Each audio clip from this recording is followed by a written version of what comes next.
How to play every tank in Overwatch 2 2024 edition. The new Roadhog rework is in here, as well as the best Mauga guide you'll find on YouTube. My Doomfist and Queen guides are quite outdated in particular, so I've reworked certain bits where necessary, as well as adding in some additional detail to the other heroes. Also, get my coaching in the description. I offer some of the best valued coaching around, and you can see it for yourself on my second channel here. Anyways, I hope you enjoy, and share this to your friends to raise their IQ. If there's one thing you take away from Doomfist, it's this. Doomfist is an extremely high mobility dive hero who can contest any angle at almost any time without staging. You can look to either disrupt the enemy team if they're a more brawly comp, or straight up assassinate squishy, ranged, immobile targets if they get too aggressive. If you see a soldier pop overclock, that's your go sign to go dive her. It's also very important to not take any damage in the pre-fights and use your newly buffed ultimates to re-engage on the enemy team. Also, by the way, the edits I make in this guide are going to be a bit jarring because I don't use the background music that I used for the old guide, so just a heads up. Doom's hand cannon, the shotgun sniper, makes Doomfist fire a shotgun-like weapon that deals 55 damage per shot, firing 3 shots a second. The reload time is roughly 400 milliseconds for every shot. Thankfully, nothing really massive has changed about Doom's hand cannon. The biggest change is that this will become your main primary source of damage rather than your abilities, so a key piece of advice, especially in combos, is to have good trigger discipline. This just means you take an extra half a second to readjust your crosshair so your shots actually hit your enemy rather than your shots being dumped into thin air. You'll also want to interweave your shots between your abilities, in which you'll most likely be doing this after your seismic slam, before your rocket punch, and before your power block. Doom's first ability, the Randy Orton special, makes Doomfist leap forward and slam into the ground, dealing 50 AoE damage. The cooldown is currently 6 seconds. One thing I didn't mention in my old guide is the common CD rotation, where you basically just slam in and punch out to get shields and ult charge. This would be some form of a soft engage. Now onto the bigger fundamentals with Seismic Slam. If the enemy team has low CC and you're targeting multiple enemies, engaging with the slam will be the most optimal. Conversely, if you're going against a team with higher amounts of CC and you're targeting a singular enemy, engaging with your punch, either from high ground, from an angle, or from both, that will likely be your safest approach. For example, here, Get Quaked On engages with his punch because he's targeting the Sojourn, eventually using a slam to escape. Conversely, Get Quaked On does the opposite here, slamming onto multiple enemies before quickly punching out. Note that in both examples, he engages from different angles to make his engage less telegraphed. I recommend checking out the combo section in this video. Essentially, the 2 combos that Get Quaked On just did were the second combo against high CC comps. For the penultimate tip, if you are punch engaging, look to slam back to high ground to engage from a different angle rather than disengaging away to main, as Spallo explains here. This is an Overwatch 1 clip, but the logic still firmly applies. A lot of the times, especially against a not very mobile composition, you do not want to be going back to your team, because not only is it more dangerous, as we see here, you're also losing a significant amount of pressure. Like, look at this, chat. What would be the best thing to do in this circumstance? Slam out here, go grab health back, rinse and repeat. The point being is that you know they do not have mobility. They cannot chase you down. They cannot punish you. So you need to continue to stay on the angle. The problem here is if you punch and you slam back to your team, even if you get out alive, what do you do now? You have literally one option. You have to flank through hotel and hope that nobody sees you. So you were set up well against a composition that couldn't push you. You engage, you scuff up your engage, and then instead of setting up again, you completely bail and die. Lastly, let's talk about slam cancels. Cancelling your slam is quite a niche thing to do, but I see 3 main uses. The first is to assassinate aerial targets, as I'm sure you've already seen with people like Samito and Get Quaked On managing to kill pharmacies seemingly out of nowhere. Obviously, to do this, just aim your slam vertically, cancel it when you're right next to that farer, then fire your hand cannon, finishing off with a punch if need be. The second use is if you think engaging is a bad idea, using your punch to get out. This can be due to poor positioning with your slam, maybe you time your engagement poorly so you think you're gonna feed, or whatever. And lastly, the third use is just for some map rollout stuff, and in the wise words of Spylo, you can cancel your slam high up in the air to then punch across certain geometry. Doom's second ability, One Punch Man, makes Doomfist charge a punch, dealing up to a total of 80 damage and up to a 0.15 second stun on full charge. Okay, there is genuinely nothing revolutionary about your punch. It's either an engage or disengage tool, often the latter. Just make sure that if you're using it to disengage, you don't accidentally punch the enemy team, and that if you're trying to bait out cooldowns, like sleep dart with your punch, which is absolutely normal, you really need to be quick on that disengage. The second thing is that when your punch is empowered, please note that you do move much faster and much further, both by about 50%. So adjust your crosshair so you actually hit the empowered punch, because even I see some of the best Doomfist players miss the most obvious empowered punches because they don't account for the movement speed change. Thankfully, most of the tech surrounding Doom's punch has been retained, aside from the new ability to multi-punch, which I'll get onto later. For those new to Doomfist, you can conserve the momentum of your punch by jumping at any time, which you'll be using for mobility to get around the map. For some more advanced, but still relatively simple tech, the three main punches you need to know are turn punches, bounce punches, and diagonal punches. Here's myself, from my old Doomfist guide, going over all three, with a CarQ clip interweaved as well. Moving on to the three main different types of punches. The first is the turn punch. This is turning your camera in the direction you want to move in during your punch animation. The use for this is to engage at an unexpected angle so you take less damage on engagement, and as a result, you're more likely to dodge CC abilities such as McCree's Flash or Honor Sleep. The second type of punch is a bounce punch. This is used to gain high ground without having to use your uppercut, or to set yourself up at a good angle for a slam uppercut combo. The last type of punch is the diagonal punch. Here's CarQ explaining what it is and two ways in which it can be utilized. Doomfist tech known as a diagonal punch, with a mixture of what we call kill spots, where the punch connects on an enemy against a wall, or a setup spot where you'd initiate with the punch to get some height before following up with a seismic or uppercut. If you want to know more about combos with Doomfist, do skip to that section. Doom's third ability, B-Tech Kinetic Grasp,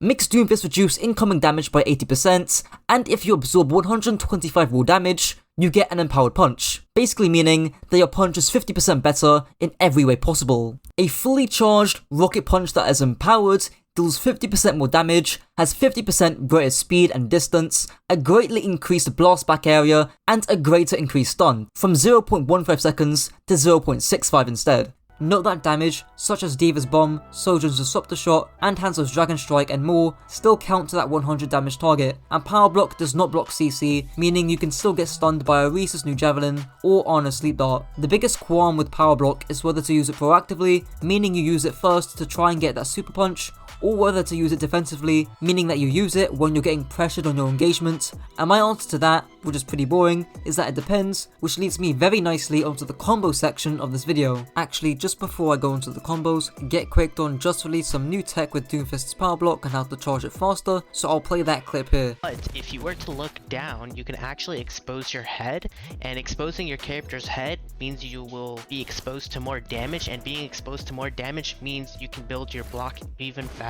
Now to the combos, of which I've devised two main ones centered around CC, thanks to the help of Spylo. The first one is low CC, which will be against most compositions. The general flow of this combo is to engage, then block, then engage or disengage, and if you choose engage, you'll then obviously disengage. Engage can either mean your seismic slam or your punch. Secondly, block obviously means your power block. Thirdly, engage means that you use your punch again, which should hopefully be supercharged, using your seismic slam to disengage. Fourthly, the reason why I say that you can swap engage and power block, i.e. using power block first instead of second, is, as Spylo says, it's pretty easy to charge it at a choke with some early poke. Here's a clip of Super TF, where he power blocks first, then engages with slam, then continues to engage with his supercharged punch, landing a free kill and slotting that combo in the first section. As the last note, Meteor Strike can reset your cooldowns, meaning that you reset your combo. The second combo is against comps with more CC, like Orisa Honor Sombra. If the Orisa has an absolute hate boner for you in particular,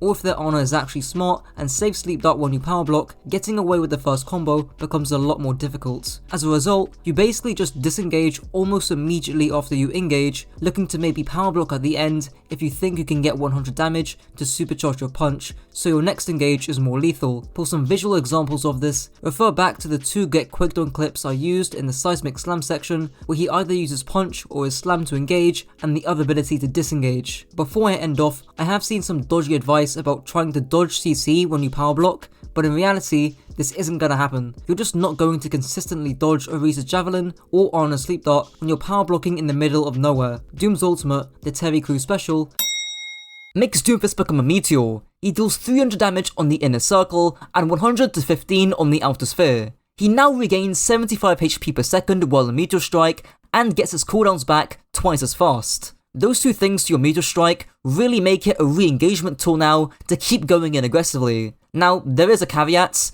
If your team are playing passive, don't just int 1v5 directly into the enemy team. I know I've done that with that change. Just make sure your team can actually follow up, but for the most part, you should be re-engaging, ideally onto someone who's out of position, low HP, or has no cooldowns. Lastly, onto Doom's playstyle, timing, and compositions. Doom is a tank with extremely high mobility, but with moderately low sustain and very low range. This slots him into the archetype of a dive tank with broady aspects, meaning that ideally, you'll be playing with teammates who also have high mobility and moderate sustain, such as Lucio, Moira, Tracer, Sombra, and Reaper, also known as Talon Dive or Korean Brawl in Overwatch 1. However, in solo queue environments, you'd be lucky to find anything resembling Talon Dive. As a result, you want to look for well-timed engages when your team is actually able to follow up on them, as Spyro gives an example of here.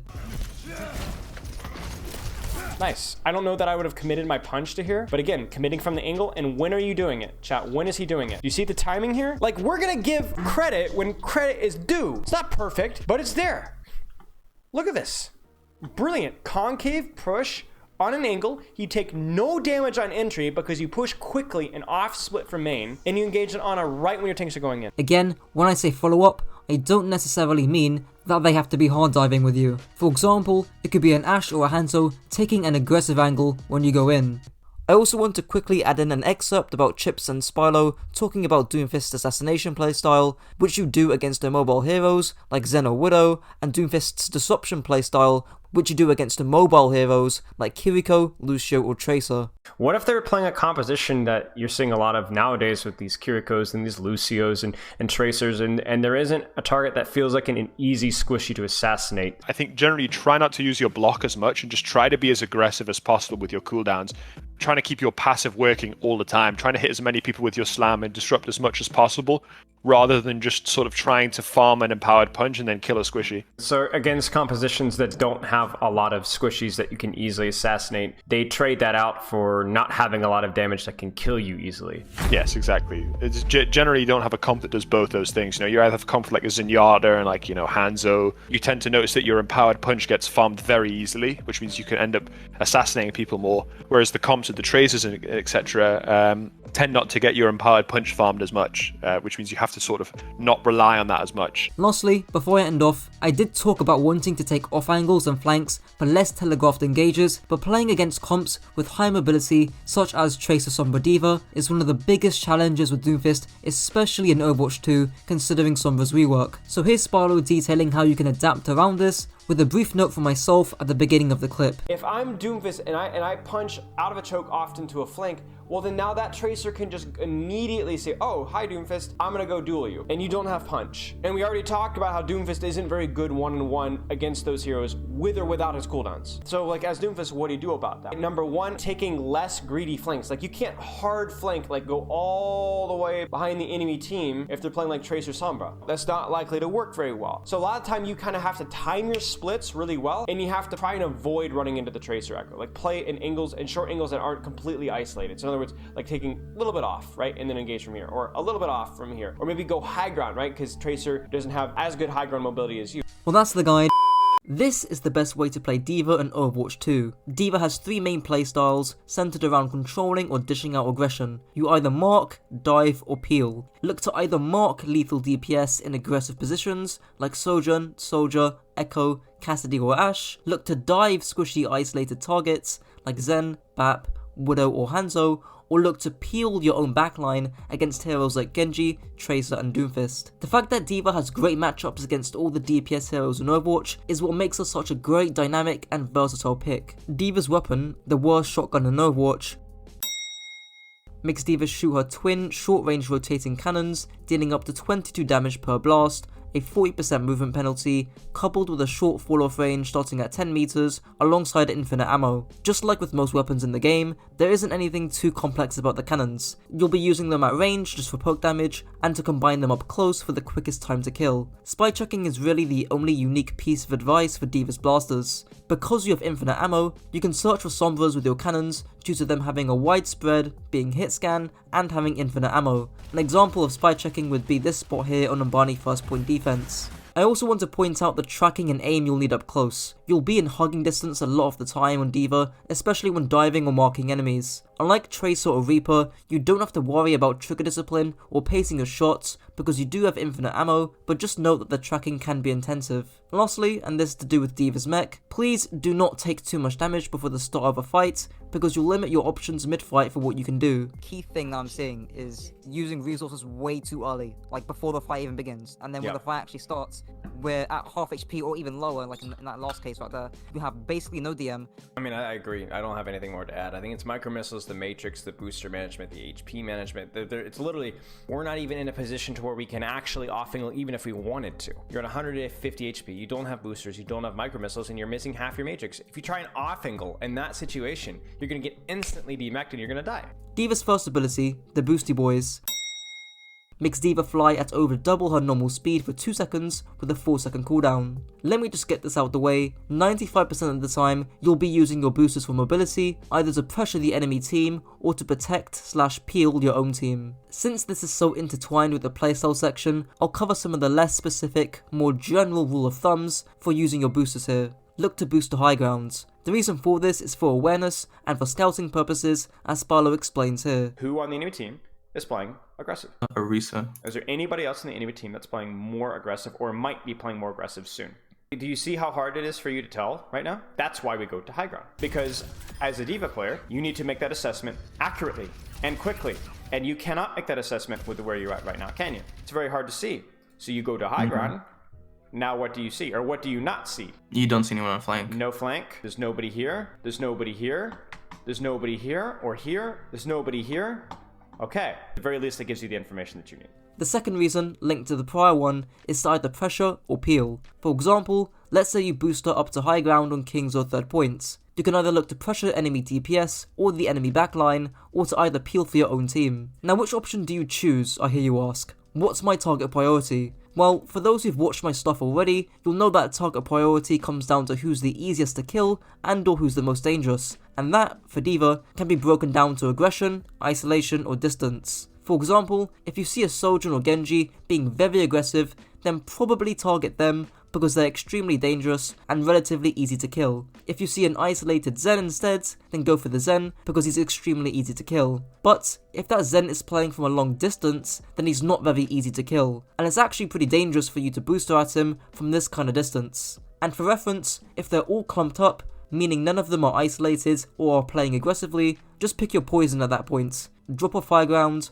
blast them up close, and fly back to high ground. Hopefully that wasn't too much, so you might need to rewatch that, but if you literally just master what I said and nothing else in this guide, I unironically have no doubt that you will at least be diamond if not masters. Now here's a visual example of what happens when you don't choose a target who's easy or dangerous to kill. You're on a Genji that's not aggressive. You're allowing all these people to have something to shoot, right? When they've not even earned it. You see that? They've not even committed. They're just sitting back here and poking you out. And that's how you get dematched. A lot of your success on D.Va and Zarya and even Sigma is going to be your diagnosis off of who is going aggressive and then punishing that person. And if you misdiagnose, you die. Lastly, a niche use of boosters is for the knockback to knock heroes off high ground. Here's a very old clip from my original D.Va guides. Now he's created a lot of space. Now he's pushed up here. You guys have to cut back a little bit. Your snipers don't have as much room, whereas if he's on the ground, your snipers can still use the shield and poke off the D.Va, and no problem. Now Genji gets to walk up a lot. Like everyone gets to take a lot of space, and you guys lost control of the platform. See, he's been zapping everyone. Like he's probably up to like 40% of his primal now. D.Va's second ability, the mid missiles, makes her fire 18 missiles, dealing a total of 126 damage with a cooldown of 7 seconds. Fortunately, your micro missiles serve one purpose, which is to deal as much burst damage as possible. Here's the combo to do so. Firstly, use the boosters to close the distance. Fire your cannons to add a bit of poke damage. Thirdly, fire your micro missiles when you're close to the target, so they actually hit. Lastly, cancel your boosters up close and melee to finish them off. This should easily melt any squishy character if aimed and performed correctly. Now, what I'm more concerned about is your resource management here. Like, how were you able to get in here? You should also have your micro missiles here, to be honest with you. You should have saved it for close distance. And I also think like micro missiles here, I think it's good because at this range, but remember it would not be good at this range. right? Yes. It's just a very, very subtle difference, but it's important. The last use, which is more niche, is to multitask your missiles alongside your DM. Most commonly, this would be up against Farah's Barrage, a Reaper Death Blossom, or a Cassidy High Noon. The extra 100 or so damage can really make a big difference. D.Va's third ability, the 3-second Transcendence, makes D.Va activate a forward-facing targeted array to catch and eliminate projectiles out of the air. It lasts 3 seconds with a 10-meter range and a cooldown of 1 second. It takes 6 seconds to fully charge your Matrix from 0. Matrix is one of the most flexible and powerful abilities in the game, so let's break it down into a few key uses. The first common use of Matrix is to use it selfishly when boosting or diving in to just absorb damage for yourself on entry. So, would have liked Matrix on entry at that distance, so then you can close the distance, which is right, you're not your effective range, right? So I know it doesn't feel like a lot, but you did take about 150 damage, close to 200 damage from just the Zen. You can also use it when taking off angles as mentioned prior with your boosters, just to stay on that off angle for longer. High ground on Kings or third point would be a good example. The second common use of Matrix is to eat instances of projectile cleave damage, such as Fire Strike,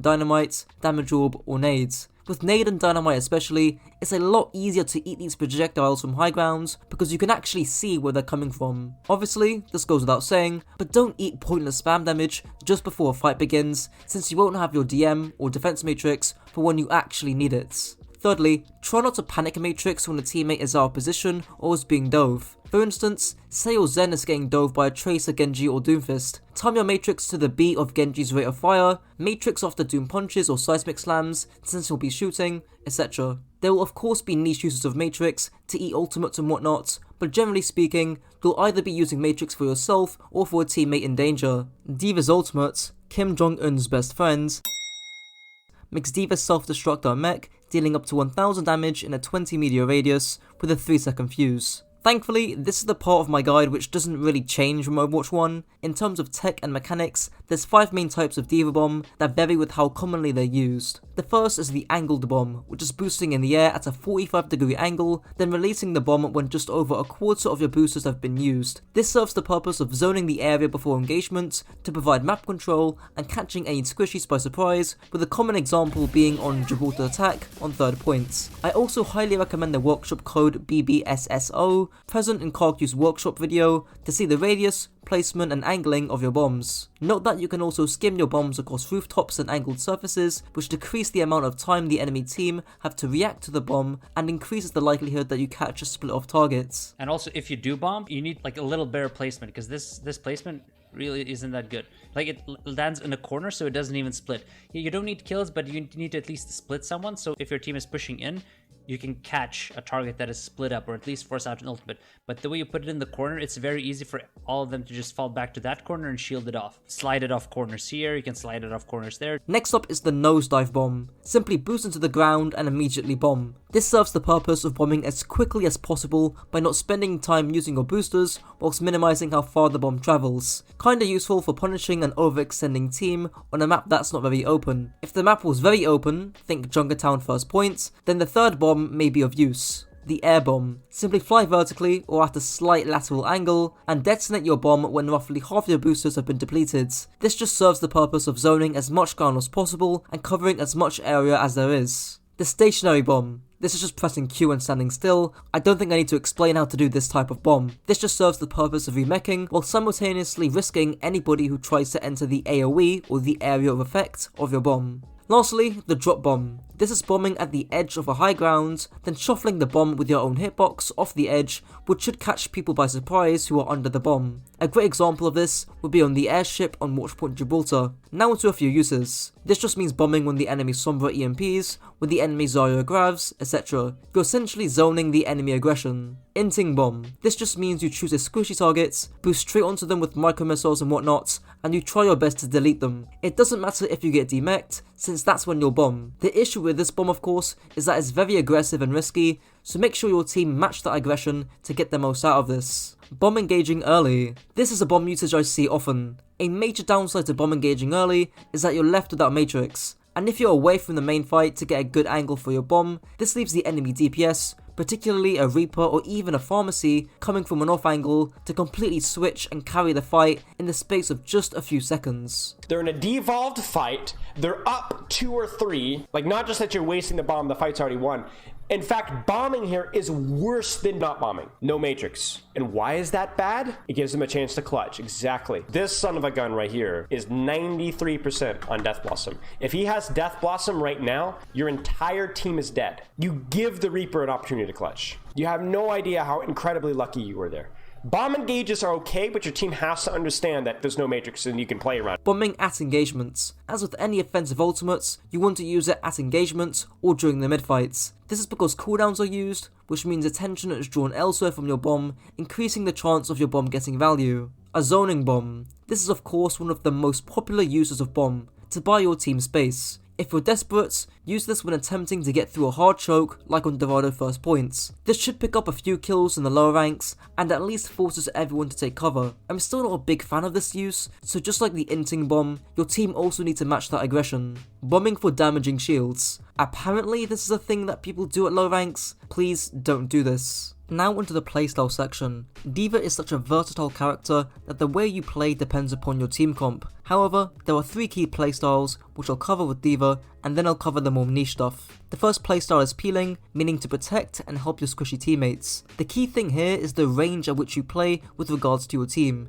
You don't want to be stacked, but you don't want to be playing so far away that you can't fly to help your team. Here's an example on Blizzard World first point defense. Here, you're within a decent range to help any member of your team, whether that be on high ground, your support's playing back, or if your DPS want to take a flank or a duel. However, you don't want to play so far back that you won't be able to do the next playstyle, diving. Continuing from the Blizzard World example, this is just playing like a Winston essentially. If you have a few divers ready, or if the enemy team walk into your space, pick a squishy target, fly onto them, and delete them, referring back to that aggression, isolation, distance thing. The most important thing here is timing. Make sure your DPS, whether they be flankers or not, can actually see and help you diving in. Even better, if a target is isolated, dive onto them, as Spilo gives an example of here. Is there anybody in the enemy team that's going hyper aggressive that you should have controlled? BAP. Right.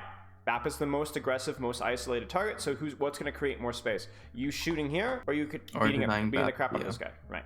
Now, I don't even know if you can trade, but you could have forced shift, you could have forced lamp, and you would have easily survived. And remember, what would have been the enemy team's response at this point in time? Probably back. Right. Or at least attempt to peel. Right, or some form of distraction, which at the same time would have allowed your team to back up safely. So right now, I know what you're doing. You're peeling, which is fine. But I think the more direct or indirect and more valuable form of peeling would have been a little bit more pressure on the more isolated target.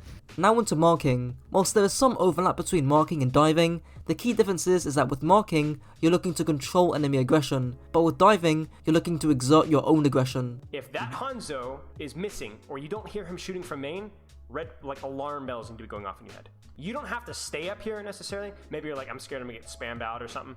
But you better be aware. And if there's anybody flanking behind, you better be the first person to know and the first person to react to it. You see what I'm saying? That is what your hero does. And if you get stuck, like right there, this is so crucial. Like this is Overwatch 2 right here. This becomes even more important in Overwatch 2.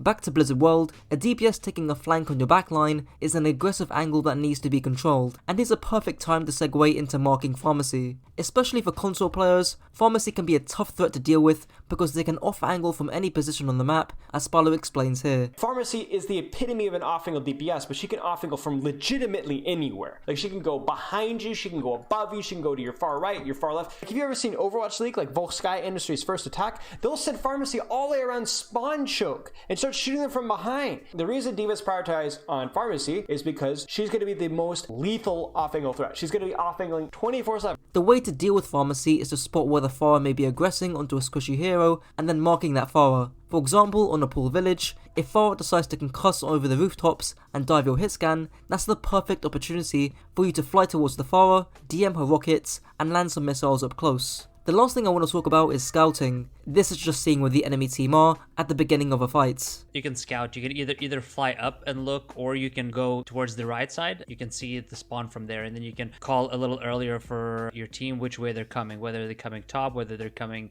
main, whether they're coming right side, because then you guys can position yourselves accordingly and beat them to the corner. Now into D.Va's tank matchups. Normally I break these down individually, but I'd like to group up some of the tanks into the Poke Brawl hybrid matchup featuring Sigma, Reinhardt, Ramattra, Orisa, Junkerqueen and Zarya, and into the dive matchups featuring Wrecking Ball, Winston and Doomfist. This is because your playstyle against these type of heroes are very similar. D.Va vs the Poke Brawl tanks. These are map dependent matchups for D.Va. Funnily enough, a lot of D.Va's matchups are quite map dependent I think. Maps with the vital high grounds like King's Row 3rd Point are good examples where D.Va thrives over these brawly tanks who lack vertical mobility. But on more linear maps, or in situations where your mobility isn't really needed, like in Colosseo, the matchup can tilt in favour of these heroes. Basically, fight for the space around the tanks rather than fighting the tanks themselves, apart from Sigma maybe because he's quite squishy. D.Va vs the dive tanks. Against these individually, in a 1v1, of course D.Va wins, especially against Winston. That's a no-brainer. But whilst D.Va is a better duelist than each of these heroes, they often thrive when fighting clumps of enemies. The difference between D.Va and Winston is when Winston is in this position here, where you were, he's much better than you. But everybody's clumped up, but the problem is that Winston's a lot worse at getting everybody to clump up like you. He's not as good at controlling those off angles early on. When there's time to kill, time to dive, Winston's better. But in the control phase, the pre-fight phase, the setup phase, then you're just significantly better. You'll often be making a choice as to whether you peel off the dive or to mark enemy DPS. For example, on Blizzard World, if Ball or Doomfist dives your backline with support from an enemy Ashe or Sojourn, you might want to mark them because of how lethal they are. But if Ball has Trace or Genji follow-up, your Zen or Ana better be getting that DM. If they're really coordinated and say they're playing Ball, Sojourn, Tracer, Lucio, then you'll have to make a choice as to whether to mark the Sojourn or to peel off the Ball Tracer, and this just comes down to whoever you think is more lethal and whether you're running heroes like Kiriko, Bap, Brig and Moira who can survive way more than heroes like Zen or Mercy. This is where the cream of the crop of D.Va players are distinguished, but in ranked, even at GM or even in top 500, you won't need to worry about this. Not to mention Ball and less so Doomfist aren't great picks in ranked right now, so you shouldn't need to worry about this too much. The final matchup is D.Va vs Roadhog. Obviously be within range to DM hooks, and once their hog is no longer a threat or is exhibiting any aggression, you can divert your attention to the other playstyles mentioned prior. Well, that's it for the video. Knife is the most important ability Queen has. I genuinely cannot emphasize how important hitting your knives are. It's literally a hog hook, meaning that it doesn't necessarily get a kill, but it almost always guarantees a great cooldown trade instead. A knife can easily force some key tank cooldowns that are used to either help take space or hold it, as well as forcing out key support cooldowns too. So please be more thoughtful about where you throw your knives, because each one is a chance to win the teamfight. It's literally so broken. If there's one thing you take away from this video, it's this. Junkerqueen is a hero with high sustain, low range, and low mobility, functioning as an alternative to Reinhardt with lower durability but higher damage. Look to either out-duel the enemy in close range because of your very high damage, or to out-sustain enemy dive and poke tanks, such as Doomfist and Sigma respectively, with your commanding shout. Junkerqueen's weapon, Scout's TF2 Scattergun, is a short-range weapon that deals 80 damage on body shot with 6 shots in a clip. Nothing much to say here, since you'll be using this to get some chip damage in from range and to deal some meaningful damage up close. The one notable thing that I will say is to make sure you have a full clip when you are brawling and pulling off your combos, which I will get onto with the other abilities respectively. Also ensure you have good trigger discipline when firing your scattergun up close. Likewise to Reaper, your pellets are hit scan, and enemies move faster relative to how close up on screen they are, so taking the extra half a second to readjust your crosshair to land a juicy meat shot could be the difference between landing an elimination or not. Junkerqueen's first ability, a B-Tech Boomerang, makes Queen throw a knife, dealing 65 damage on hits and 30 additional damage over 3 seconds. Again, the most important piece of advice is to actually think about where you're throwing your knife. You gain so much value when you land the knife, it's crazy, it's literally half the value on your hero. Speaking of bleed, I'll just get this out the way, 100% of the bleed damage you do returns as healing in the passive Adrenaline Surge, or I don't remember. With Jagged Blade in particular, I'll start off with combos. The most complex one, popularized by Get Quicked On, is to shoot, knife, shoot, retract the knife, shoot, use your Carnage Swing, shoot, and melee. You might need to rewatch that like I did many times, but in total, that's 4 shots from your scattergun, 3 interactions with your jagged blade, and 1 use of your carnage swing. The more simple combo that you'll likely be doing is to simply throw the blade, retract it, and land a shoot plus melee combo. This does anywhere between 190 and 220 damage with bleeds included. Keep in mind, there's a decent amount of leeway with headshots as well. In terms of broader uses, the most obvious one that comes to mind is to use it like a Roadhog hook. However, you will quickly find out that this use only goes so far. Yes, there is some tech for you to increase the pull distance of 10 meters. For example, meleeing when pulling an enemy towards you will launch them an extra 7 meters, and pulling an enemy from high ground or low ground when they have the knife stuck in them will increase the distance they travel. But in general, pulling like a Roadhog hook to get off your overcomplicated combo just isn't worth it. However, as Stickty describes here, you'll mainly be using your jagged blade to chase down isolated enemies, which is especially useful in 1v1s. Once you're able to get onto a target, sticking them with the knife ensures that they have no way out no matter what they do. The 80 damage it does as well is more than enough to help you secure kills sometimes, but if they are able to survive your burst damage, having the knife stuck in them will mean that you can pull them back into you and keep them within melee range for a lot longer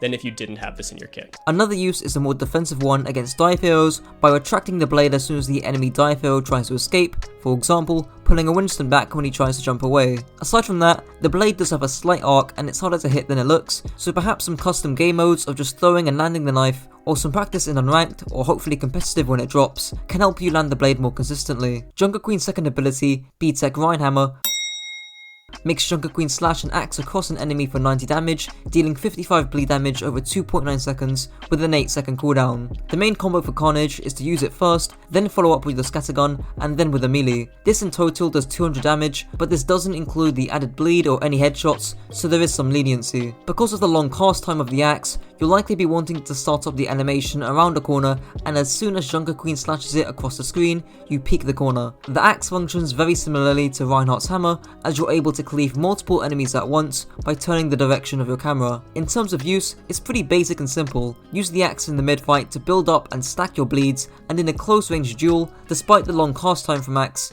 the large, reliable hitbox can help you confirm damage, unlike throwing the jagged blades. Junkerqueen's third ability, Cry of Fear, makes Queen gain 150 additional HP for 5 seconds, a 30% move speed buff, as well as giving allies 50 HP for 3 seconds. The safest use for commanding Chow is to use it defensively. If you use this ability too early on in order to close the distance, you won't have it active for when you truly need the extra 200 HP to survive any damage. Keep in mind, Junkerqueen is a more squishy tank than Doomfist, with no armor, no damage mitigation, the lowest HP pull in the tank category, and little mobility. The 30% speed buff is also not as much as you think. Whilst it is noticeable, Lucio's passive speed aura is 25% for reference. Speaking of Lucio, the speed auras from both heroes do indeed stack, which I'll get onto later in the last section. The other use is for aggression, which is done when your team is planning to utilize that extra 100 HP, for example, during a Genji Dragon Blade. However, as Temporal explains here, there are some limitations with using commanding Shout aggressively outside of when Junkerqueen is brawling. The lack of any sort of barrier or defense matrix, anything like that to really help her team rotate. The closest thing she has is her commanding Shout. That's obviously really good, but you can't use it in ticks like Sigma, Diva, Reinhardt could use their abilities to help their team rotate without it being an all-in. And she wants to have her commanding Shout for the actual brawl itself. She kind of needs that. Junkerqueen's ultimate, the Windmill, makes Queen deal 40 impact damage on hits, with an additional 60 damage over 4.5 seconds. The target is also anti-naded for the entire duration. It goes without saying, but this ultimate appears to be very strong due to the anti-effect. As a result, it seems best to use this to initiate a fight, especially when trying to close the distance, as you can then start stacking bleeds very early on, and, as mentioned prior, you can use your commanding Shout to sustain in the fight further, or to safely disengage as you'd be deep in enemy territory. The only thing to look out for are for cleansing abilities, such as Reaper or Moira Fade, or Zarya Bubbles, which can render your ultimate null, so in that case, it's best to use the ultimate mid-fight when some of these abilities are are on cooldown. There's also some wall glide tech shown in the background by Get Quicked On, which is used to avoid getting stunned out of your wind up time at the start of your ultimate and to also decrease the amount of damage taken. Onto the final section of playstyle, synergies and compositions. Coach Spike released a very good video simplifying Overwatch down to 2 matchups, frontline versus angles. Get him to 100 subs whilst you're at it. Essentially, teams with a stronger frontline, think of comps with high sustain, such as Reinhardt and now Junkerqueen, will look to either run it down and rush as normal, or to deny angles. In comparison, teams that can exert better angle pressure, think of comps with high mobility and or range, such as Wrecking Ball or Sigma, will want to either take angles or to disrupt the enemy team's rush. Here's Spike giving an example in 6v6 Overwatch, but the concept still very much applies to 5v5. If both teams play stacked, then the Ryan team will easily win, while the Ball team is much more comfortable when controlling angles. So we have frontline versus angles. What do both teams have to do now? When holding a position or pushing into enemy space, the Ryan Lucio comp has to focus on denying flankers first, and later, if they are forced out or Ball Tracer are still rotating, there can be an opportunity to run down the breakers end. But Ryan Lucio are also very dependent on CDs and ults. If they don't have any CDs left, their frontline is crumbling and running it down or continuing it is quite impossible. So with Junkerqueen up against a hero like Reinhardt, because you have a weaker frontline due to no armor, a low HP pool, and no massive 1200 HP shield, you'll want to take angles around the Reinhardt using your scattergun, jagged blade, and axe to win out duels or to disrupt the enemy rush using your commanding shout to kite back. For example, on Rialto first point attack, you can take angles with the high ground or room underneath, or get ready to kite back with your commanding shout. What about Junkerqueen up against more mobile, dive compositions up against Winston and Doomfist? Well, because Junkerqueen has a higher sustain through her commanding shouts and passive bleed, you'll be looking to play the frontline matchup. Similar to the Reinhardt vs Ball matchup Coach Spike brought up earlier, you might look to deny angles before running it down, using your jagged blade to pull back enemy dive heroes, such as Winston, to help win that frontline matchup.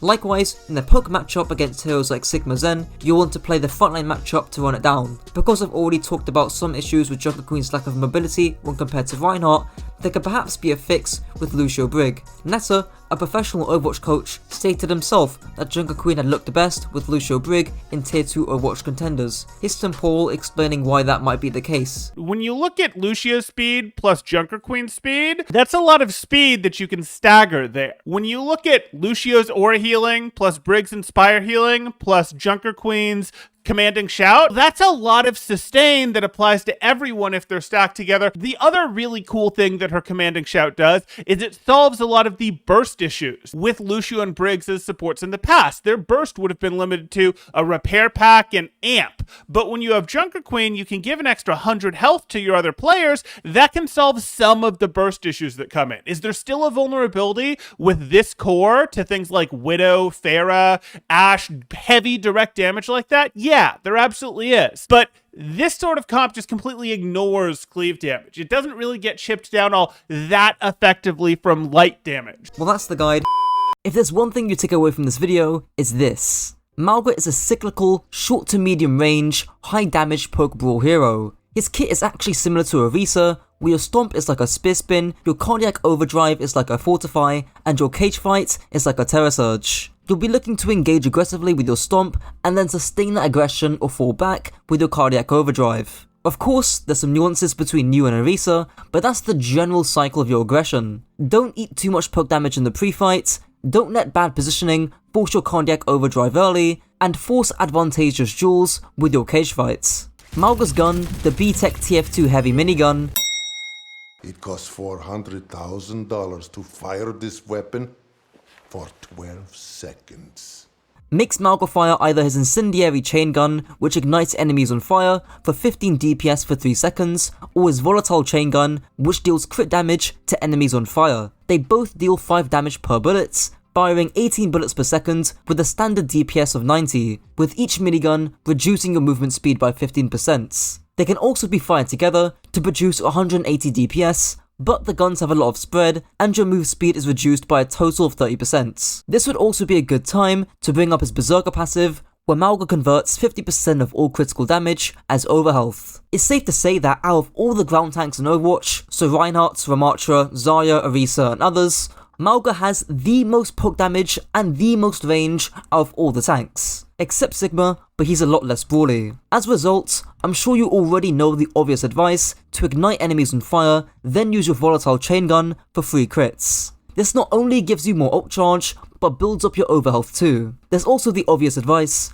only use your dual chain guns in close range, aka anything under 10 meters. If they have a bigger hitbox, you can dual fire from a bit further away, but that's really it. One really important thing with your poke stage is to not take too much damage yourself. You have a massive hitbox on Mauga, and ultimately, you want to close the distance to get the most out of your dual chain guns. That is your win condition. But if you take too much damage early on, you'll be unable to engage at all. The penultimate thing I want to touch on your chain guns with is actually target priority. I think that while shredding down the enemy tank, especially while up close, is absolutely a valid thing to do, try not to solely get tunneled on that. It's the same thing as Zarya players who just hold M1 against an Orisa, and then the DPS never get marked and end up carrying the lobby. I'll talk more about this though on the playstyle section and on the next ability. And lastly, I want to touch on your reloads. Mauga has one of, if not the longest reload at the game at 2 seconds, and since you gain overhealth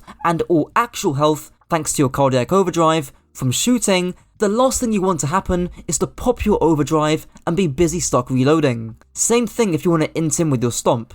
Speaking of which, Mauga's first ability, They Got a Tank V2, They got a tank. Makes Mauga charge at the enemy team with a 50% damage reduction for 2 seconds. His max charge range is 28 meters, and he can optionally do a stomp that deals 90 damage in its inner radius and 45 on the outer radius. Mauga also deals 25 damage on collision. If you get hit by Mauga in the inner radius, you also get stunned for about half a second, and the cooldown is 6 seconds. A lot of people made comparisons between Mauga's overrun and Reinhardt's pin, but in actuality, they're not really alike in terms of usage, mainly because Reinhardt has no damage reduction during his pin, and the obvious one, Reinhardt can actually take CC like Arnold's sleep darts, whereas Mauga cannot. Instead, Mauga's overrun is much more akin to Orisa's spear spin. Yes, you go much further than spear spin, but both are forms of damage and CC mitigation and are used as engagement tools. Keep in mind, you can cancel your overrun to prevent being locked in the stomp animation. I'll talk more about your actual cycle on the next section, but I thought I would play this section from my Orisa guide, talking about trading backlines and running onto squishies with your overrun if it's possible. For example, if you're playing up against a Winston with a squishy backline, if the Winston jumps your backline, you may want to trade out and to look and find an opportunity onto the enemy's Zen or Ana. Even Spilo advises this when saying that Orisa can play super aggressively against squishy backlines, and we even see this in Overwatch League when someone is aggressively engaging onto Vancouver's squishy backline, and to a lesser extent, Mirror when he's trying to engage aggressively onto Gladiator's backline, and he does end up getting the honor. However, could argue that Gladiator's backline isn't squishy enough due to the Lucio, meaning Mirror could have bullied Reinhardt on the Winston instead. And this advice about trying to trade out and prioritize squishy, ranged targets in particular, really applies to Mauga, but I'll talk about that more in the playstyle section. The penultimate tip is do remember that your stomp actually has collision damage, so you can use this to finish off low targets around corners if you're out of ammo and or you need to catch up. And lastly, you can use this as an escape tool. It's a bit awkward, yes, but with that 50% damage reduction while you run, it's not bad to escape scenarios you don't want to be in. Mauga's second ability, Daddy's Gotta Go to Work, Daddy's gotta go to work. makes Mauga take 30% less damage, gain 70% of the damage he deals as healing, and this also applies to his teammates in a 10 meter radius that has a 5-second duration. The cooldown is 10 seconds once the ability is over. So apart from the application to teammates, there's a lot of similarities to Orisa's Fortify here. The damage reduction, the duration, gaining HP in some kind of way, and the cooldown length. The main two differences is that with Orisa, you gain HP immediately, whereas with Mauga, it's dependent on how much damage you deal, and the second difference is that obviously, there's a teammate application here too. With everything being said, I think this ability is going to be more so about sustaining a high level of aggression rather than instantly popping it in a defensive manner. So the cycle would look like engaging with overrun, with ammo by the way, popping your cardiac overdrive, and either walking forwards or popping your cardiac overdrive and walking backwards. So when do you do which? Well, your aggression will be dictated by whether you have these 4 advantages, again, mentioned in my Orisa guide. The advantages are cooldown or ultimate based, numbers, HP,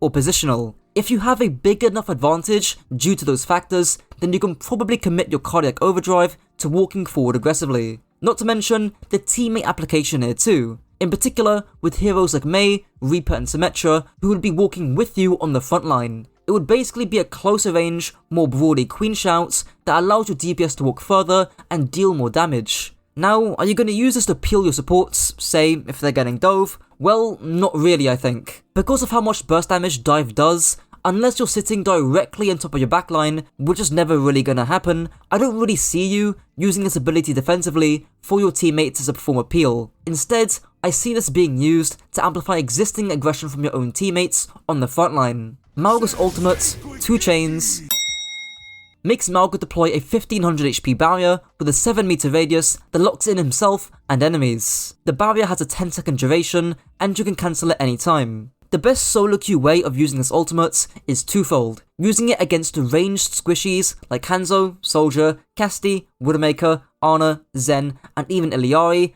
and others too, to force them into close range where you have the big advantage in the duel. The second way I see it being used is against dive tanks like Winston or Doomfist before or after they dive, because again, you straight up win in these close range matchups. Of course, there's the ult combos you can do, but what's more interesting is the ultimates that the enemy team can use in response to your cage fights. If you force Blizzard, Blossom, or any array of support ultimates, and you need to leave your cage, cancel it, and run the fuck away. Don't feel obliged to fight a brig in a rally, wasting your time, HP, and cooldowns, and then dying immediately afterwards. Unless your team can burst that brig, take the ult trade, and leave. More generally speaking, you're going to be using this ultimate in the mid-fight mainly. This is because you're already going to be in close range, and cooldowns would have been used already, allowing you to get another advantage in that duel. Again, you can also use this ultimate early to force CDs or ultimates, just know when to leave and run the fuck out. Lastly, you do actually have infinite ammo in your cage fights, meaning if you run out of ammo while in combat, this can be a way of minimizing your downtime. Now to Mauga's positioning and playstyle. The elephant in the room here is of course trading with ranged backlines, because unlike Reinhardt, Sigma, or even Orisa and Zarya to a lesser extent, you can't just shield off or absorb their range damage or utility. You need to physically be there on top of those squishies so that Discord, Sleep, Nade, Dynamite, Storm Arrows, etc. get used on you and not your backline. And unfortunately, in some scenarios where there's going to be high ground and you have to push, it can be really tough for heroes like Mauga or Queen, as you can see in the background, but the same really does apply to Mauga. You can't shield off the Ana and Zen, but you can't run or jump onto them too. I'll talk about counterplay to this in a future video about webbing, but in solo queue, if you find yourself in a situation like this as Mauga, you pretty much need to swap. But what if you're not playing against ranged backlines? What if you're playing against Lucio, Moira, Kiriko, and to a lesser extent, Baptiste and Lifeweaver? Well, that's where you can go full frontline and destroy the enemy tank, because there isn't this great range threat that you have to worry about. You could and actually should lean more into your poke playstyle, where you're not really going to be taking that much damage at a range against those kind of comps. And you yourself can do quite a bit from 20 meters away. And then when you're up close, you just blitz down the enemy team. Now into Mauga's tank matchups. Zarya, a relatively neutral one for Mauga. Without bubbles and with decent tracking, you can shred Zarya up close, since both of your DPSs are similar when maxed out. Zarya's never really gonna frontline you unless she's high charge and you're low HP, so if you're able to close the distance and force out her bubbles before her and her team can make space, then you're golden. Ramattra, actually pretty favourable for Mauga I'd say. The only thing I'd say is to be careful about how much damage Ramattra can deal at range in his Omnic form,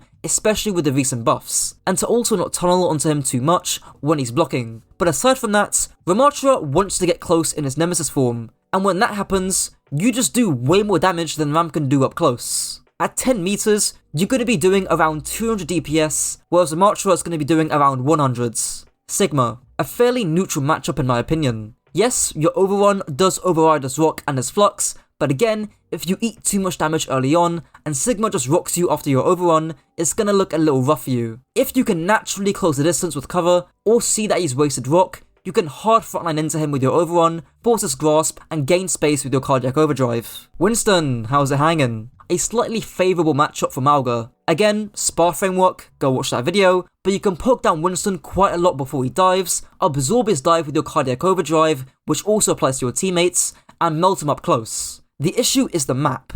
If it's open, like New Queen Street, and Winston zones and dives your backline, and he's too far for you to shreds, it's gonna be rough. Like Winston Ana for example, Winston dives your backline, you can't match him, meaning you're forced to trade with Ana, and then you get slept and naded. Orisa, a neutral matchup. I've made a lot of comparisons to you and Orisa in this video, and honestly, I don't think either one of you have a clear matchup win. If anything, I'd give it to Orisa. The sheer armor and fortify health reduce your close range effectiveness, and her javelin can shred you with the help of her team. Reinhardt, a favourable matchup for Mauga. What is Reinhardt supposed to do here? If he plays distance, he gets softened up. If he tries to pin you, you just mirror with your stomp and then cancel it. And if he tries to swing at you, he's going to be eating dual chain gun critical damage. And if you're quick enough, you can probably avoid the shatter with your overrun. Not a fan of this matchup for Reinhardt. D.Va, a neutral matchup. Unlike Winston, Doom or Bull, D.Va is rarely going to be hard diving your backline. Most of the time, she'll be marking high grounds or playing the space around you, then straight up frontlining. But even if she does end up on the frontline, she can eat 4 seconds worth of your miniguns. Roadhog, a favourable matchup for Mauga. His whole hog fucks your cage, but aside from that, I think Mauga shreds this guy. Similar to Ramattra in his Nemesis form, from about 10 meters away, you can dual fire your guns and melt Hog, meaning you can farm over health and regular health. And even if you get hooked by Hog, as long as you're in your support's LOS, you're now in perfect range to shred him and gain back all that HP that you lost. Doomfist. You can hard farm Doomfist in the pre-fights. He's got the lowest tank HP in the game, he's got no armor, no poke damage, and he's got a decent hitbox. You can melt this guy before he even uses a single ability, but when he does go in, focus on absorbing not his pressure, but the pressure from the rest of his team, and then mowing down the Doomfist afterwards when his dive cycle is over. Junkerqueen, a disfavourable matchup for Mauga. Because of your hitbox, you're pretty much a guaranteed knife for her every time. And because of her own hitbox and her Titan spread, she can deal quite a bit of damage to you in the pre-fights. As a result, play hard cover to prevent her poking you down too much, and hard push her when she's down her commanding shouts. Wrecking Ball, a slightly disfavourable matchup for Mauga. Similar to Ramattra and most ground tanks frankly, you and Ball just don't interact much because of the lack of hard CC and your lack of mobility. Ball can duel your backline, and trading up backlines as Mauga is not the easiest thing in the world, because as I've talked about before, you haven't got easy ways to deal with discord, nade, sleep, or general range damage. And that's it for the complete Mauga guides.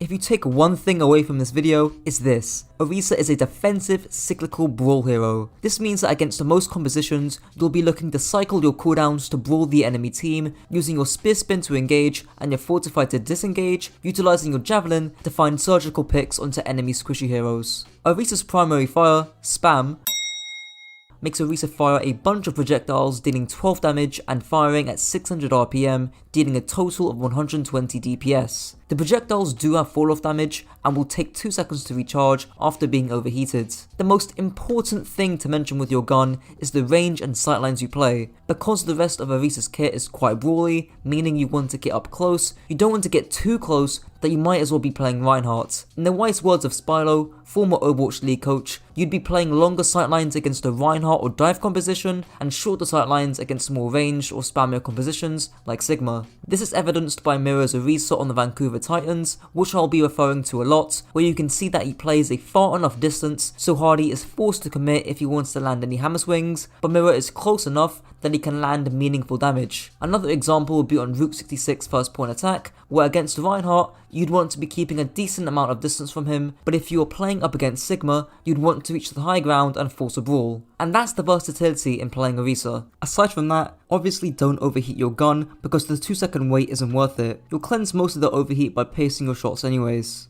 Orisa's first ability, the Spinny Boy, makes Orisa spin her energy javelin in front of her, dealing 100 damage in under 2 seconds, as well as increasing Orisa's movement speed by 50% and by 20% 2 seconds after the ability is used. It's also on a relatively short 7-second cooldown. The main use behind Spear Spin is to engage aggressively. You deny most forms of damage in the game, meaning you can get close and personal without too much risk. You'll see this time and time again in the Overwatch League, with Mirror using a Spear Spin aggressively, even into a hero like Reinhardt, and then disengages with his Fortify, or someone engaging aggressively with the Spear Spin onto the squishy enemy backline, then using his Fortify to sustain. Other uses of Spear Spin are more niche. One of them is to try and push enemies into your team. The reason why these uses are so niche is that you'll only be able to do this if you don't have to use Spear Spin to get into close range in the first place. For example, here, the Florida Mayhem use Speed Boost to close the distance, meaning someone doesn't have to use Spear Spin. As a result, he uses it to spin the Zarya out of the Immortality field,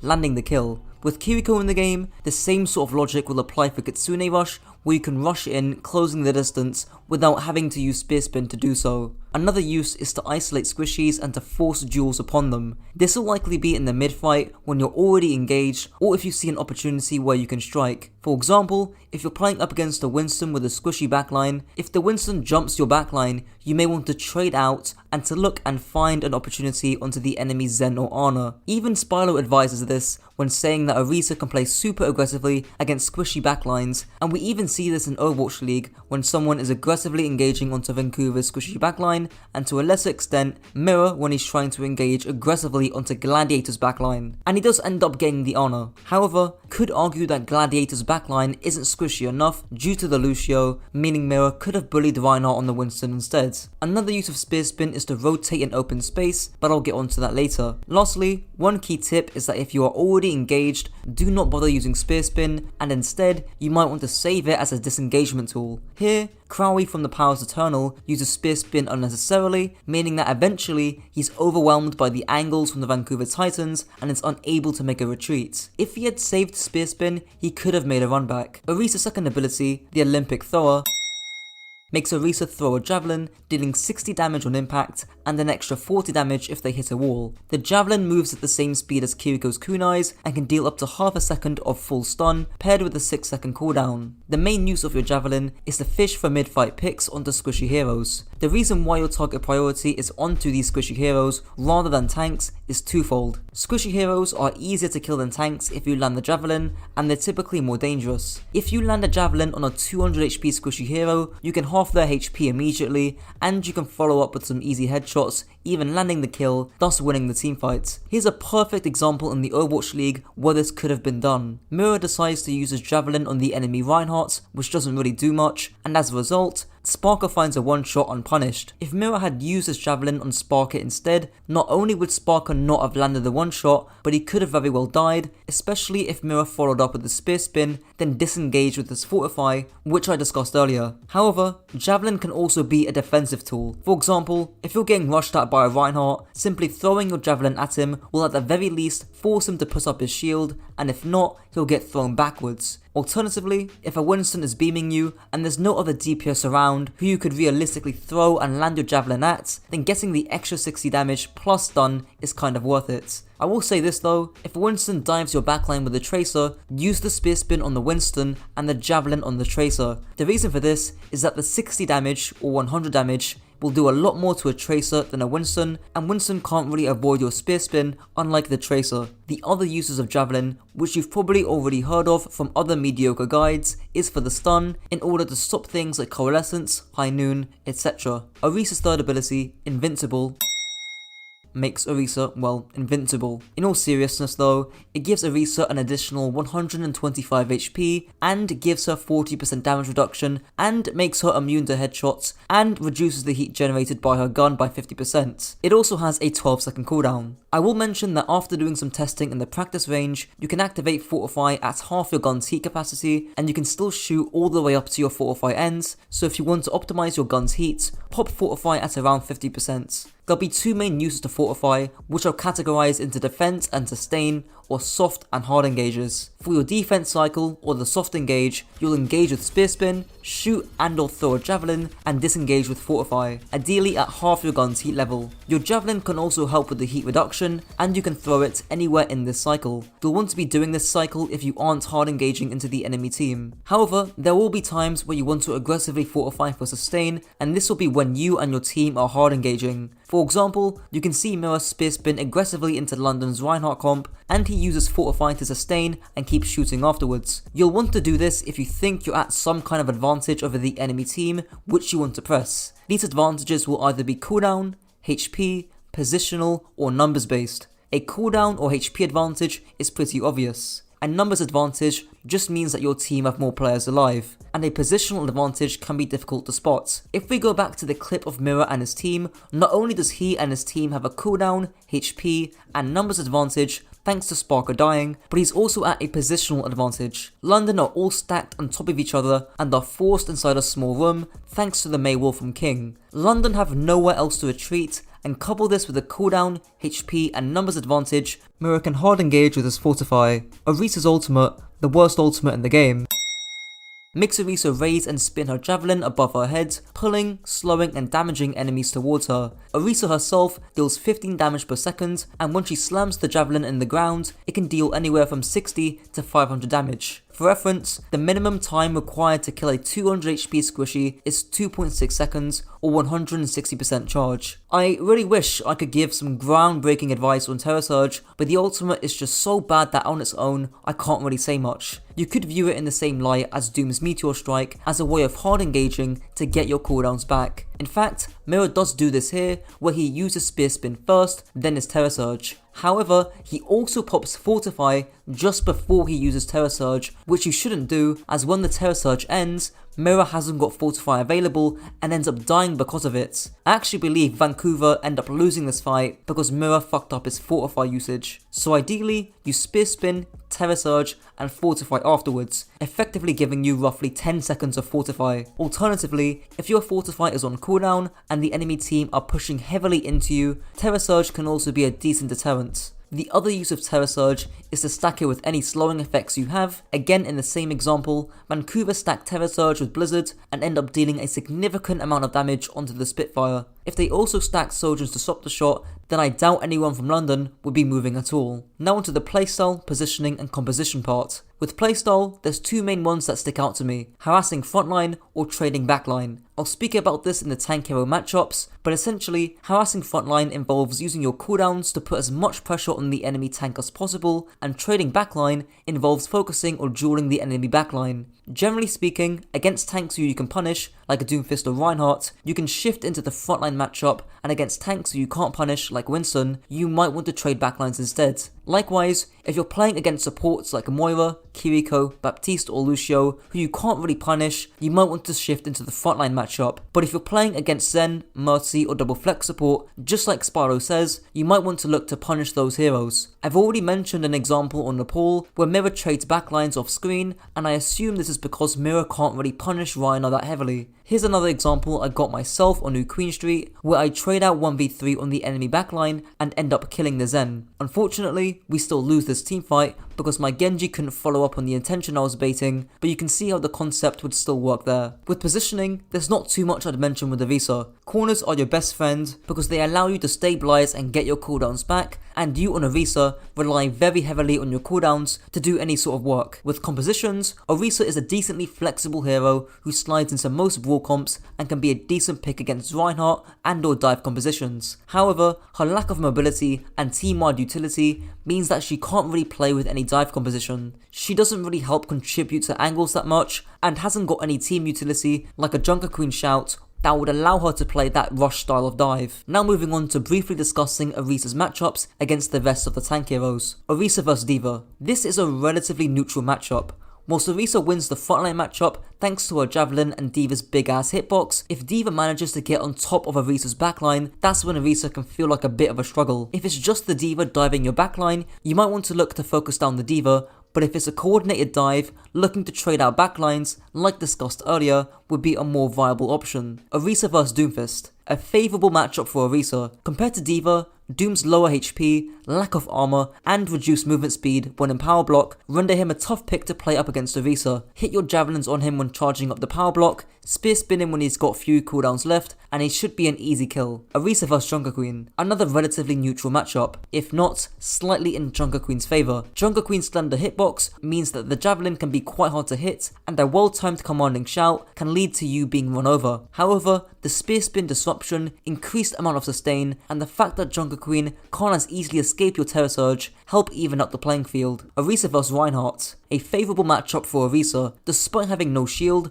Orisa's disruptive cooldowns means that whenever Reinhardt pins or fire strikes, he's vulnerable to your javelin, and he can't land any damage when you spear spin, and you can fortify in reaction to a shatter. Just be wary of the enemy DPS, especially those Sojourn players who you might want to spend your cooldowns on instead of the Reinhardt if they're popping off. Orisa vs Roadhog, a favourable matchup for Orisa. Javelin hogs breather, spear spin his hook, and you should be good to go. Just don't fortify his whole hog. Orisa vs Sigma, a neutral matchup. Similar to D.Va, Orisa wins the frontline matchup, but Sigma wins the angles matchup. If you can utilize cover and map geometry to close the distance, alongside saving your fortify for his accretion and your javelin for his kinetic grasp, there's not much Sigma can do up close. But on certain maps like Circuit Royale, it's going to be tough to close that distance. Either force carts, utilizing cover to force someone to come and touch, or try and clear high ground using your spear spin on rotations. And for reference, you'd want to wait for your spear spin to come back off cooldown before clearing the high ground. Orisa vs Winston, another neutral matchup similar to the one against D.Va. Even though you win the frontline matchup on Orisa, it can be harder to win it against Winston due to the bubble potentially blocking the javelin. As a result, you're left to try and trade backlines, which can work in some circumstances as long as your backline don't get rolled over. Orisa vs Wrecking Ball, a favourable matchup for Orisa. Wrecking Ball is just a tankier Doomfist at this point. You can get a decently easy javelin against a telegraphed power drive, and you can spear spin Ball if he decides to get too close. Orisa vs Zarya, a very unfavourable matchup for Orisa. Orisa's spear spin is basically pointless against Zarya, and you have no shield to help mitigate the damage against Zarya's beam. Since you lose the frontline matchup against Zarya, you have to take the angles matchup, meaning you try and dive the enemy backline, but if they're running Lucio Kiriko, have fun. Well, that's the guide. If there's one thing you take away from this video, it's this. Unlike Kiriko, Ramattra is a fairly one-dimensional hero, being a hybrid poke brawl hero. This means that at the beginning of fights, in Omnic form, you will look to utilize the moderately high DPS from your Void Accelerator to soften up the enemy team, and then you look to close the distance and enter Nemesis form. Generally speaking, utilize your shield to suck up damage up close and to allow you to sustain a Nemesis form, alongside using your projectile slow to aggress onto any enemies. A quick thing before I move on, I gave my script for this video to former Overwatch League coach Spylo, who made a ton of edits to perfect the script. Check out his stuff down below. Ramattra's weapon, the Black Hole V2, makes Ramattra now shoot out 5 damage pellets with a slightly larger hitbox that are primarily used in the poke stage of a fight. There isn't too much to note with Ramattra's weapon, other than the accuracy required to use the weapon in close range and up against squishy heroes. Pair this alongside the incredibly fast fire rate, which, by the way, is the fastest firing weapon in Overwatch, and this means that you have to pace your shots when fighting up close and against hard to hit targets. In other words, you need trigger discipline. Don't just hold down M1 and pray that you hit your shots. A lot of Tracer, Soldier and Sojourn players end up doing this, and they dump half their clip into thin air. Take the extra half a second to land your shots up close. Aside from that, you will generally be using your Void Accelerator at the beginning of fights to soften up the enemy team before you then go into Nemesis form to deal damage at a closer range. Because of your slowing ability and the fact that you do deal headshot damage, you can look to hit headshots up close, especially if your Nemesis form is on cooldown. Speaking of your Nemesis form, Ramattra's alternative form, Big Ass Hitbox, makes Ramattra transform into a bigger Omnic with a 7-second cooldown and 225 added armor. Since your pummels and block are one-dimensional and work in tandem with your Nemesis form, I will also couple them here. Ramattra's pummels deal about 60 damage, fire once every 0.6 seconds, meaning you deal 100 DPS, and it can travel through shields. Ramattra's block also reduces frontal damage taken by about 75%, reduces movement speed by 50%, and you can use it for as long as you want. The most important thing to note with actually using your Nemesis form is the timing at which you use it. In short, just make sure you use Nemesis form when you're up close. You basically keep the same DPS when switching forms, but now you gain significantly more sustain thanks to your armor and block. Speaking of your block, it seems quite intuitive and basic on paper, and surely it is considering you just block when you're receiving significant damage, but you can actually proactively use your block. In other words, look to block sources of big burst damage. A Soldier Railgun, a Soldier Helix, Hanzo Storm Arrows, Junkrat Concussions, etc. It's really easy for you to just turn your brain off and start pummeling, but good block management means you preserve more HP, and by preserving more HP, you can actually stay in the fight for longer, and therefore you can actually do more. Speaking of your pummel, try and prioritize squishy heroes rather than just pummeling the enemy tank. Especially in Ramattra mirrors, it can be really tempting to just solely pummel the enemy Ramattra, but if you can land pummels to any healers that might be behind him, like a Kiriko, Brig, Moira or Lucio, you might actually end up confirming a kill. Ramattra's second ability, Mid, makes Ramattra deploy a temporary 4-second shield that has 1000 HP with a 15-second cooldown. Now we start getting into the more advanced, complex pieces of kit from Ramattra. Here are 6 key principles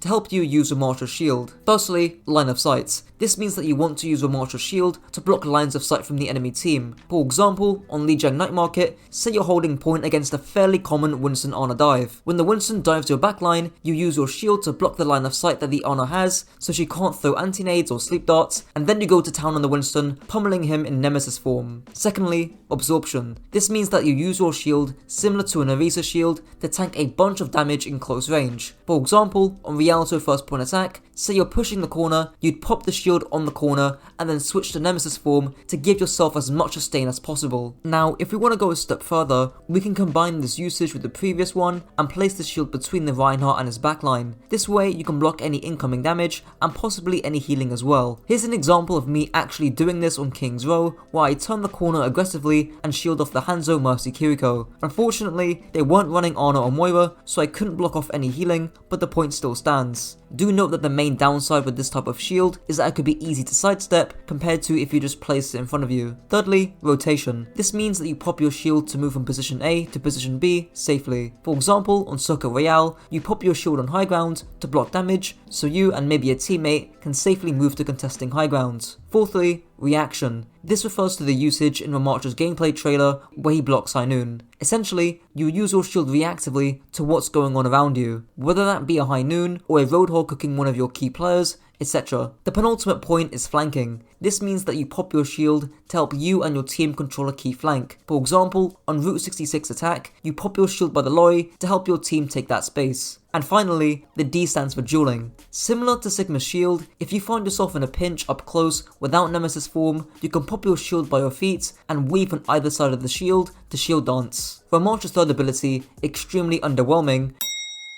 makes Ramattra fire a nanoball, exploding when it hits the ground, dealing 15 DPS, slowing movement speed by 40% in a 4 meter radius, lasting 3 seconds with a 12-second cooldown. Ramattra can use this ability in either forms. There's 2 key uses for your vortex, aggressive and defensive. Aggressive uses involve closing distance to keep range against the enemy team. Referring back to one of my earlier examples on Rialto attack, you could toss your vortex to the side or just behind the enemy Reinhardt, so it's harder for them to retreat and they have to tank your pummels. The other use of your vortex is for defensive purposes. Again, referring back to Rialto, if the enemy Reinhardt comp just decided to speed straight onto you with either speed amp or Kiriko ult, your vortex could greatly prevent that. You could also use it as a peeling tool to toss onto your backline when they get dove, but the small 4 meter radius makes it quite easy to just dodge out of. If you don't know what peeling means, it's just a synonym for protection. You could also use it as a pharmacy counter, but as Flats discovered, the vertical height of the ability is just too low. Not to mention, the radius isn't very big, and would you really want to be saving a 12-second cooldown for a situation that might not even occur?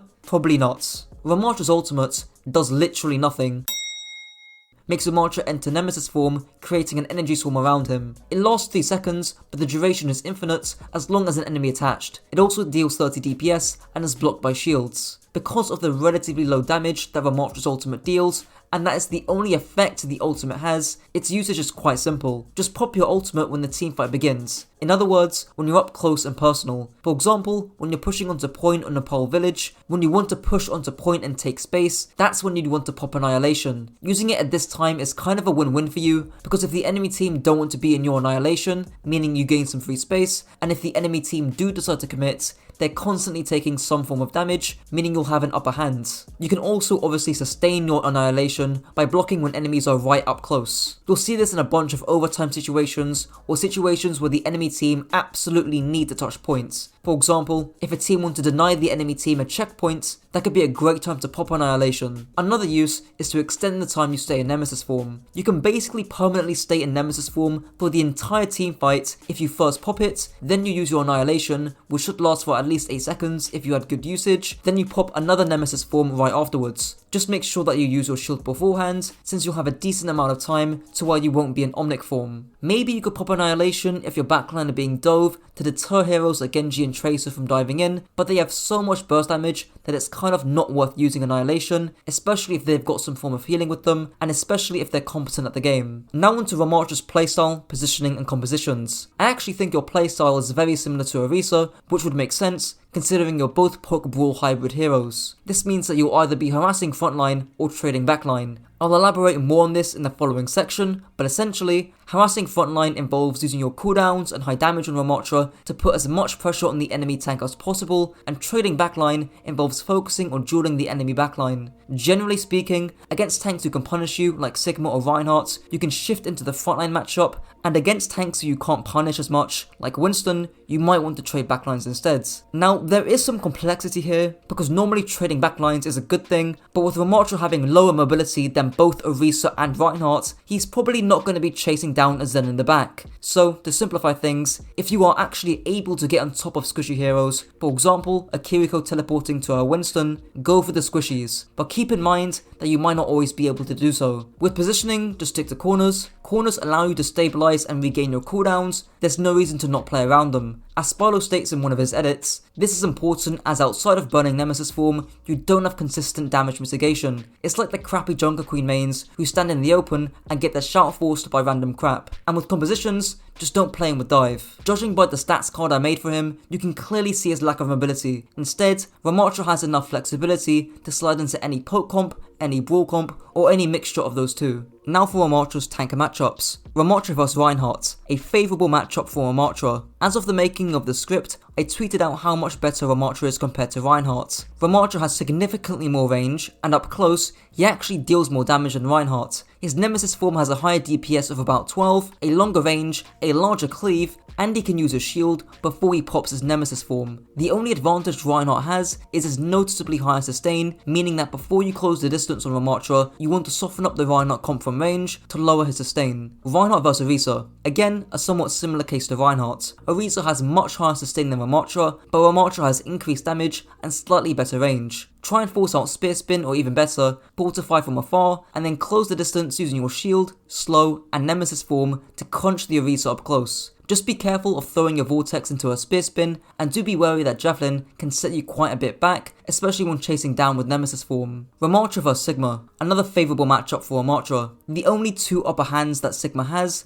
is his consistent poke damage from range, thanks to his more permanent shield, and that you can't really do anything to his accretion when you're in Nemesis form. Aside from that, Ramattra deals a higher DPS than Sigma, meaning you can easily burn his shield. There's no question that Ramattra is the better hero. Keep in mind that Sigma's grasp also does nothing against your pummels. Overall, I wouldn't be shocked to see a lot of Ramattra on Circle Royale to counter Sigma, because Ramattra is versatile enough to play from range, but to also engage in a rough brawl up close. Ramattra vs Roadhog, a favourable matchup for Hog. Hog doesn't care about your shield, you have no CC to disrupt his hooks or his breather, and you don't have enough mobility to trade backlines. Instinctually, whilst making this guide, you might want to throw up your shield to block the enemy hook, but that's pretty difficult to do practically, and you'd be trading out an 8-second cooldown for a 15-second one. So in short, just hope and pray that their Roadhog doesn't flank, and beam him down with your Void Accelerator. Ramattra vs Winston, a favourable matchup for Winston. To help explain this matchup, I will first explain the Reinhardt vs Winston matchup. You see, whenever a hero like Reinhardt played against Winston, Reinhardt has enough mobility, thanks to his pin, to be able to trade out backlines or to peel for his team. Ramattra unfortunately does not have that luxury, and I think it's unlikely that a temporary shield, Nemesis form,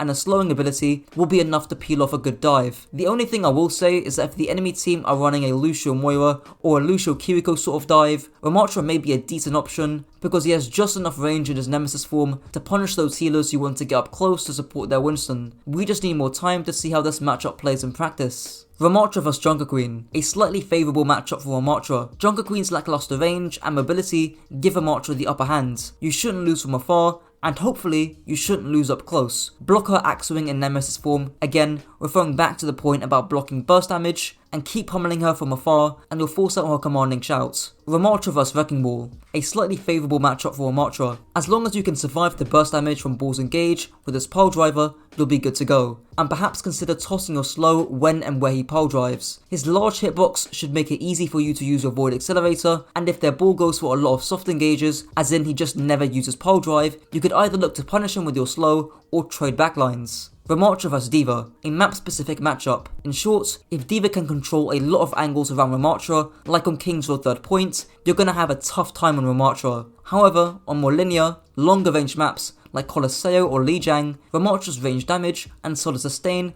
thanks to his block, can help Ramattra control space D.Va wants to control. Ramattra vs Doomfist, a very favourable matchup for Doomfist. Not only has Doomfist been buffed to the wazoo, but even before the buffs, he'd still have a good matchup against Ramattra. Ramattra has no CC, his Vortex is dogshit, and Doom's high mobility and burst damage means Doom can maneuver quite easily around Ramattra. My advice therefore is to either try and melt the Doomfist when he engages. You're gonna have to buy some time in Nemesis form trading backlines, praying that their Doomfist doesn't kill anyone in your backline. Ramattra vs Zarya, a favourable matchup for Ramattra. Sure, if Zarya is on high charge beaming you down and you don't even have Nemesis form to block, you're not gonna have much fun. But in any other scenario, thanks to Ramattra's higher sustain and more consistent damage, he just kind of wins against Zarya. If she is on high charge, keep your distance and engage her with your Nemesis form, looking to block and draw aggro. Zarya's relatively low sustain means she can only be aggressive on high charge for so long. And that's it for the guides. If there's one thing that you take away from this video, it's this. Reinhardt is a low range, low mobility tank who is unbeaten in close range thanks to his high sustain, hammer and shatter. Utilize your typical Reinhardt mechanics like fire striking around corners, playing aggressive when you have armor, and having a full shield when you engage to beat the enemy Reinhardt and to charge your shatter quickly. And when you can't play against a Reinhardt, be creative with your pin. Use it to hunt down enemy flankers, destroy the enemy dive tank when he dives your team, and to clear high ground so that the enemy DPS can't get close. Reinhardt's primary fire, Torb's hammer but better, is a massive rocket hammer that deals 85 damage in a 5 meter radius that can cleave multiple enemies at once. Firstly, you can extend the range of Reinhardt's swing by turning your camera in the same direction that Reinhardt swings. The hammer also has a bit of knockback, meaning if you land a big shatter, you can line up multiple heroes. I will get onto more usage with Reinhardt's hammer in the playstyle section of this video. Reinhardt's first ability, the Barrier Boy, is a 1200 health point barrier that decreases your movement speed by 30% and regenerates at 144 shield per second after 2 seconds of not using the shield. The most important thing that you watching this video, I don't care if you're Grandmaster, the thing you need to absolutely get down with your shield is shield management. Please, for the love of God, stop using shield for no reason, especially at the beginning of fights where you're not even using your shield to take or hold space. If you're not pushing or retreating as Reinhardt, don't use your shield. Careful. If you're shielding, you're intending to push.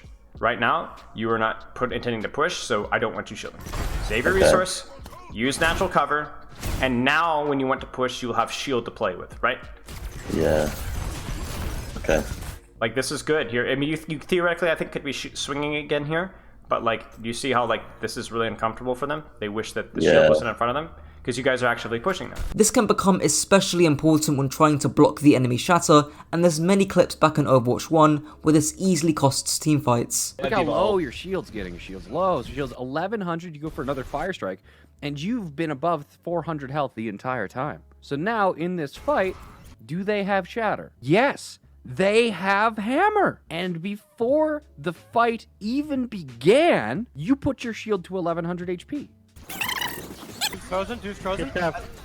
They've got hammer! Now with that out the way, here's 6 vital and fundamental tips to help maximize your shield management. Firstly, learn how to shield hop. This is simply done by jumping forward when you shield, which is done because you cover the same amount of distance in a shorter period of time, meaning you save some shield. The second tip is to stop flashing your shield in front of the enemy team for no reason. This can prevent you from being able to regenerate it in the first place and can really become damaging to your gameplay, because if you're never letting your shield regenerate, you're never going to be able to go in aggressively. The third third, more advanced tip is to weave in your shield throughout the brawl to block and avoid enemy stuns and to block key cooldowns. Thankfully, in Overwatch 2, there are a lot less stuns and there is one less hero compared to Overwatch 1, meaning it's noticeably easier to track key cooldowns. With that being said, you absolutely need to block things like Ana's nade and sleep dart, even with Kiriko in the game, because a well-timed nade can easily lead to a lost teamfight. The fourth tip, which is admittedly more niche and quite old, is to utilize the angle of your shield to help guide your teammates out of danger. One of the things that you can do is if you're trying to shield from here, but you want to protect an ally while they're going into that room,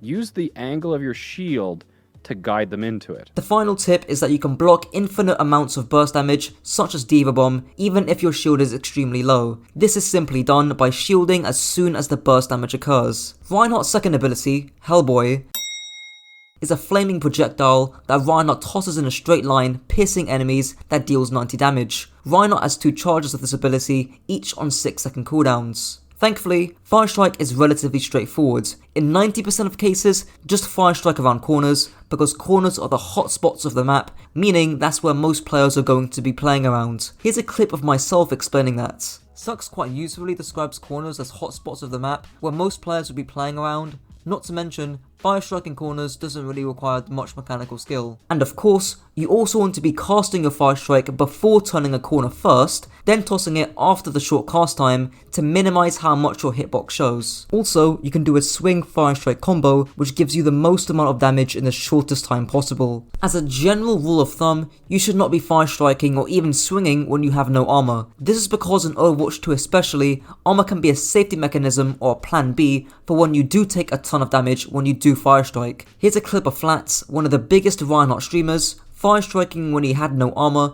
and you can see that he just gets obliterated. Reinhardt's third ability, Kamikaze, makes Reinhardt charge in a straight line for 50 meters, in which he can carry an enemy into a wall. If he pins an enemy into a wall, he deals 225 damage, whereas if he just bumps someone during this pin, it will deal 50 damage. Reinhardt can also cancel his pin. On a very basic level, a safe usage of pin takes into account 2 factors, distance and angle. Here's SVB explaining that. Like I said, a short distance, and considering that my team were very close, I had the payload for cover, and the enemy team was kind of far away, it's a pretty safe charge. The enemy Rein, however, makes a charge like this. Immediately, you can see the difference in length. However, the other problem is that the enemy Rein hasn't considered the angle of the charge either, and now finds himself completely exposed to lots of source of damage from lots of angles. Now this clip was made when Reinhardt couldn't cancel his pin, but you can still see people like Spylo, a professional coach, advising short distance pins to maximize safety. And to be honest with you, you could do something like a short pin here, right? He doesn't have rock, short pin him into the wall, shield up again afterwards. Because you are more bulky in Overwatch 1, and there's one less hero, and that you can cancel pins, you can actually afford to do more risky pins. More specifically, the pins that the best Reinhardts in the world will suggest you do is to trade backlines, as LH Cloudy gives an example of here. And here, because I know that there's like 2 people in my spawn. Like 2 of my teammates just died here. If I just sit on the point, I'm going to lose. The fight went from them killing 2 on our spawn, from me killing their 10, and forcing their swordsman to go back all the way here. However, another usage of pin which is contradictory to what Cloudy says are peel pins seen in the Overwatch League. People like LH Cloudy have publicly stated that you shouldn't be peeling on Reinhardt, yet you'll constantly see pro players like Hardy pin straight into his own backline to help peel against the dive. So why is this? Why is there a disparity in the first place? Well, firstly, let's compare the mobility of each enemy backline. In the examples LH Cloudy gives of trading backlines, he always pins immobile targets like Zen or Ana, but in the Overwatch League, you can't really do that because they're running a Lucio who will boop you away and speed away from you. The second main factor is risk versus rewards. In LH Cloudy's example, his break had rally, meaning there's not a big risk in him trading backlines instead of peeling. The final main factor between trading pins and peel pins is likelihoods, more specifically, the likelihood that you actually land the pin on the tank. If you don't even think you're going to land the peel pin in the first place, you might as well trade backlines. There are also other factors like ranked versus coordinated environments, the competency of each player, and the map you're on, but that's the general gist of it, and hopefully that adds more detailed nuance to Cloudy's original points. You can also obviously pin cancel people off the map, just make sure you swing after you cancel the pin for the extra knockback. Reinhardt's ultimate, Earthquake, makes Reinhardt slam his hammer into the ground, taking half a second to cast, travelling up to 20 meters and dealing 50 damage with a 2.5 second stun. An enemy hit in the epicenter of his shatter receives 200 extra damage. The most important thing with shatter is to maximize the probability of you landing it and to maximize the probability of you confirming a kill. Let's focus on that first part of the equation first. There are 5 main ways to increase the chance of you landing shatter. The first is simple but specific. If you're playing against Reinhardt, play close and aggressive using shatter when he fire strikes. Ryan has 2 fire strikes now, so this should be easier than ever to do. The reason for doing this when he fire strikes is because Reinhardt obviously can't cancel his fire strike, and the reason for playing close is to minimize the effect of shatter's travel time. You don't want to be shattering 20 meters away, only for that Reinhardt to eventually block it. The second way is to shatter an overextending or unaware target. This can be someone off-angling or flanker focused on diving your backline, unaware of your shatter. The third way is to play dirty, as Spylo explains here. Don't fight clean. No honor. A lot of these whole mind games with Reinhardt and Shatter, they do matter in pro play, but a lot of the times, the Reinhardt that has the better shatters is the one that just fights dirty. You use your team. You use your speed boost. You're gonna try and flank shatter. I'm gonna turn this corner and shatter this Reinhardt. Don't shatter the Reinhardt, shatter anybody else. And if you're gonna shatter the Reinhardt, ask for a sleep dart. The penultimate piece of advice is to tailor your shatter to each composition you're playing against. So if you're playing against dive, because they're gonna be quite split, you're more likely to land your shatter on a single target, as Iosox explains here. So now we need to look for smaller shatters. Previously we could be very greedy.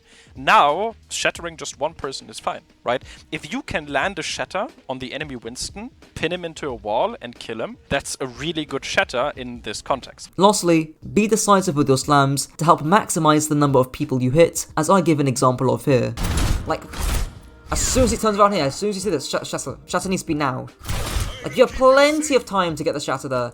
He wasn't even thinking about holding up his shield. Like, you could have easily won this team fight. Kill the Reinhardt and kill the Mercy. Deny the res. Even if she gets the res, you probably still win this fight anyways. Your Echo dies, right? Because you're too slow with shatter.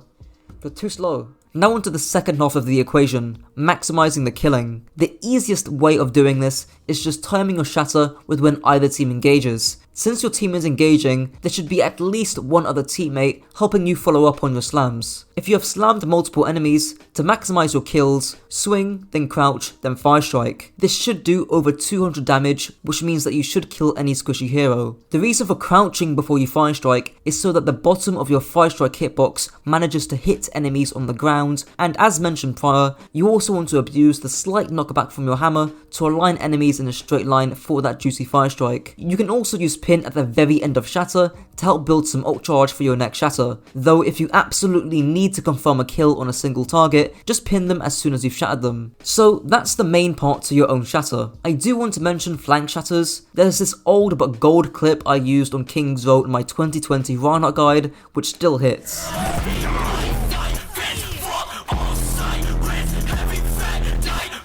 My advice for flank shatters is only go for them if you absolutely need to. So if shatter is your only team's ultimate and the enemy have 5 ultimates, then I would go for it. I'll also mention some smaller details. Firstly, shatter can travel underneath and above the payload. Secondly, due to the cast time, you can be stunned or hacked during this animation, hence make sure you don't telegraph your shatter that you might get stunned out of it. Cooldown track both bubbles from Zarya to avoid accidentally shattering into a bubble. Lastly, only jump before shatter to shatter past the shield. Otherwise, don't jump, as this will provide a bigger window for the enemy Reinhardt to block shatter. Speaking of blocking shatter, the main piece of advice is that it's way easier to block a shatter if you anticipate it coming. Think of those Zen players who reactively use Transcendence in response to EMP. They can do it because they anticipate the EMP coming. The next question is, well, how do you anticipate shatter? And the main part to it is to roughly ult track the enemy Reinhardt and to adjust your aggression based on whether he has shatter. You probably don't want to go balls to the wall swinging against the enemy Reinhardt if he has shatter and you don't. Some psychological ways to block shatter is to bully the opposing Reinhardt with hammer swings, being prepared to shield his shatter. You can also feint, by pretending that you're oblivious of the enemy Reinhardt, then quickly turning around once you anticipate the enemy Reinhardt shattering you. The last tip is to shield hop backwards to prevent the enemy Reinhardt jump shattering past your shield. Now onto the playstyle, positioning and compositional section. A vital fundamental is to clear high grounds to enable your DPS to use it and to disable it away from the enemy team, as Spilo explains here. Here's where the Reaper is. Ready? 3, 2, 1, go. If you path high ground and you find this Reaper, what is going to happen? He's gonna Wraith out. He's gonna Wraith out. You're gonna beat him with your hammer and he's gonna run away. Not only did you force his Wraith, what did you also do for your team? You cleared space. Yes, that's it right there. You see how that's making space? He wants that position because it's a good flank and it's a good corner. No hero in the game can match you toe to toe. You don't just walk down the choke and push the Sigma. Yes, that's technically creating space, but the most valuable space oftentimes is what's happening around you in a lot of these circumstances here. People like LH Cloudy actually played Reinhardt in this fashion, even going as far as pinning across high ground as Reinhardt on maps like Gibraltar, because nobody can contest Reinhardt in this sort of close range. Another fundamental is that against dive heroes who are engaging onto your backline, you have 3 main options. Firstly, stand still and hold shield. Do this when you need to block ranged damage from Ashe, Widowmaker, Hanzo, Ana, etc. Secondly, trade backlines with your pin, or thirdly, use your pin to peel and cause chaos. I've already talked about this distinction in the pin section of this video, but in short, if you can actually get on top of an enemy squishy, like a Zen, you can trade backlines, but if you can't really do that, then you might want to do a peel pin instead. They're playing a dive comp with like Kiriko Lucio, and there's a Winston jumping your backline, and then like a Genji on the flank, Tracer on the flank. What do? You hit him with your hammer. Sometimes the best thing you could do versus a composition where you can't push something is to literally go around the map and hunt that Genji. Or hunt that Tracer. They dive your team, pin in the middle of your team. Catch that monkey. Catch the Tracer. Catch the Genji. Don't hit them, cancel your pin, just beat the crap out of them with your hammer. When we were playing Ryan comps, right, versus a lot of these Winston dive comps, Hadi played very much to try and disrupt and mess up the dives as possibly he could. He knew he couldn't shield a lot. He could shield a non-nade, but you can't even do that versus a Kiriko. With positioning, there actually isn't too much to it. Stick to corners as much as you can, because corners allow you to regenerate your resources. Make sure your backline has line of sight when you push in, and don't be afraid to give up a corner or to retreat backwards if your team are at a disadvantage or vice versa. The main advantages or disadvantages will be positional, cooldown, HP or numbers based. Other ones are like spawn advantage or spawn disadvantage, or who has the shatter advantage. Finally, the last bit of this guide, tank matchups. Reinhardt vs Winston, a neutral matchup for Reinhardt. Either block incoming damage like anti-nade as mentioned prior, or more likely, just swing your hammer at the enemy Winston or enemy flankers. As mentioned prior, you can see players like Hardy try his absolute best to outbrawl the Winston up close via the uses of his pin. Reinhardt vs Orisa, an unfavourable matchup for Reinhardt. For those who have watched my Orisa guide, you'll know that Orisa can basically stop anything Reinhardt can do. Her spear spin blocks your fire strikes and hammer swings,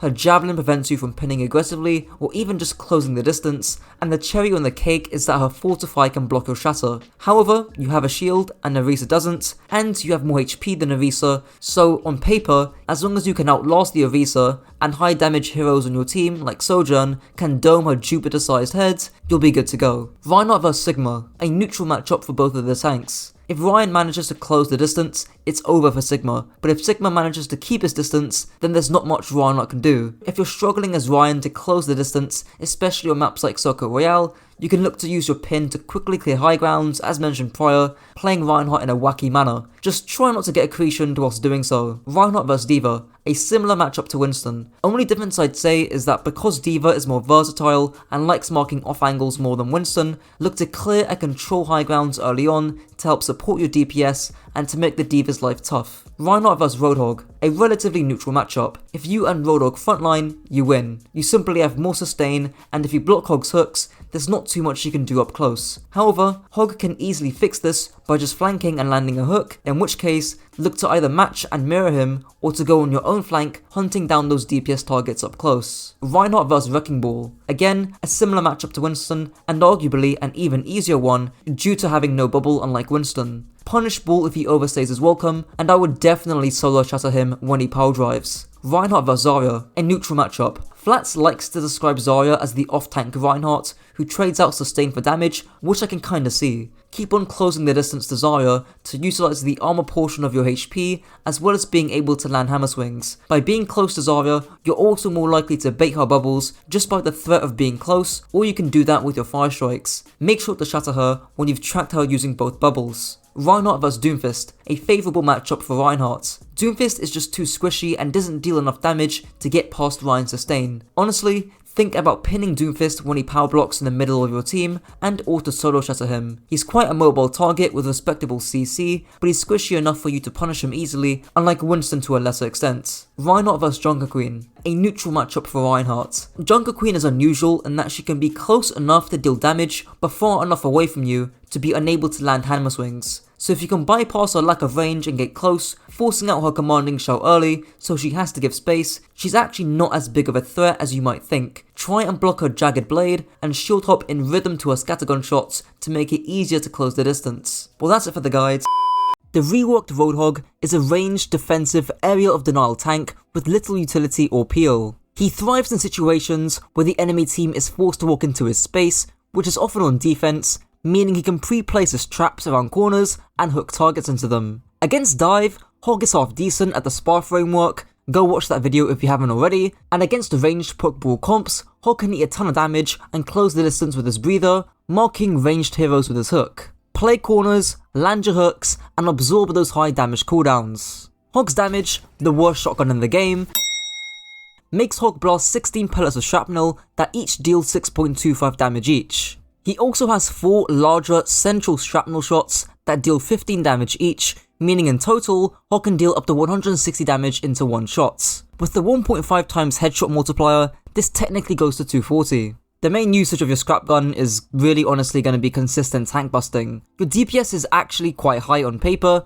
at 200, and the range on your 4 central shrapnel shots is not too bad, so keeping short to medium sightlines to burst down or pressure tanks, especially those with larger hitboxes like Ramattra or Reinhardt, is mainly going to be how you're getting value now. I'll talk about his one shot in the hook section. The last thing to mention is your trigger discipline. Especially against mobile targets, such as Tracer, it's not uncommon for Hogs to completely whiff their entire clip and their hook onto them. The solution here is to just take an extra half a second to chill out and readjust your crosshair. Before I continue, if you want to get the best private coaching around, hit me up in the link below and check out my private coaching to see that I'm the real deal. Hog's first ability, no more one shots, makes Hog throw a chain at a target, pulling them into close range. The hook deals 5 damage with a 6-second cooldown and a max range of 20 meters. Let's get the elephant out of the room, your one-shot combo. Now there's a pretty big caveat with the one-shot, being that if you hit a good shot of shrapnel before the hook, the one-shot is basically guaranteed. But if you don't, then it's pretty unlikely that you're gonna get the one-shots. Still, here's the combo excluding that initial first shot. Firstly, walk forwards. Secondly, throw and land your hook. Thirdly, place your crosshair at the target's chin, neck or upper body. This is very crucial as it maximizes the amount of pellets that hit both the body and the heads. The penultimate step is to walk forward a little bit, even after you've landed the hook, to again minimize the spreads, and then lastly, shoot your shot with your melee. There's one big clarification with your melee, which is, unless you're trying to confirm the one shots, don't melee. It just delays your second shots. This is especially important if you're trying to burst down tanks like Winston and Wrecking Ball. Still, even with all of this performed perfectly, you'll struggle to one-shot some heroes based on hitboxes and distance. Even walking for a bit too long after you've hit your hook can mean that you miss the shot entirely. I'd also like to emphasize the crosshair placements. This is so important, it can literally dictate whether you land the one-shots or you miss it by a slither of HP. There's this pretty old clip of my Hog guide talking about crosshair placements, which I still think helps visually. As you can see here, Griffo hooks the Ashe without pre-firing, which is his first mistake. However, the more overlooked mistake is that his crosshair is not placed on Ashe's upper body, meaning that half the pellets don't hit, which makes the Ashe survive. There's also turning your camera after hooking, which can drag the enemy almost 90 degrees either side. Now, the obvious use to this is to try and drag enemies deeper into your team, which can lead to more follow-up. But, as I'll mention in the pigpen section, you can actually use this to try and drag heroes directly into your pigpen around a corner. In terms of your target priority while you hook, you want to hook people who you think are easy to kill and or are dangerous. Before, easy to kill just meant whether you could one-shot them. Now that means whether you and your team can land significant follow-up on them and whether you get a better cooldown trade. For example, if you hook Queen and that leads to a shout being forced, that's a great cooldown trade. A 6-second hook for a 14-second shout is pretty darn good.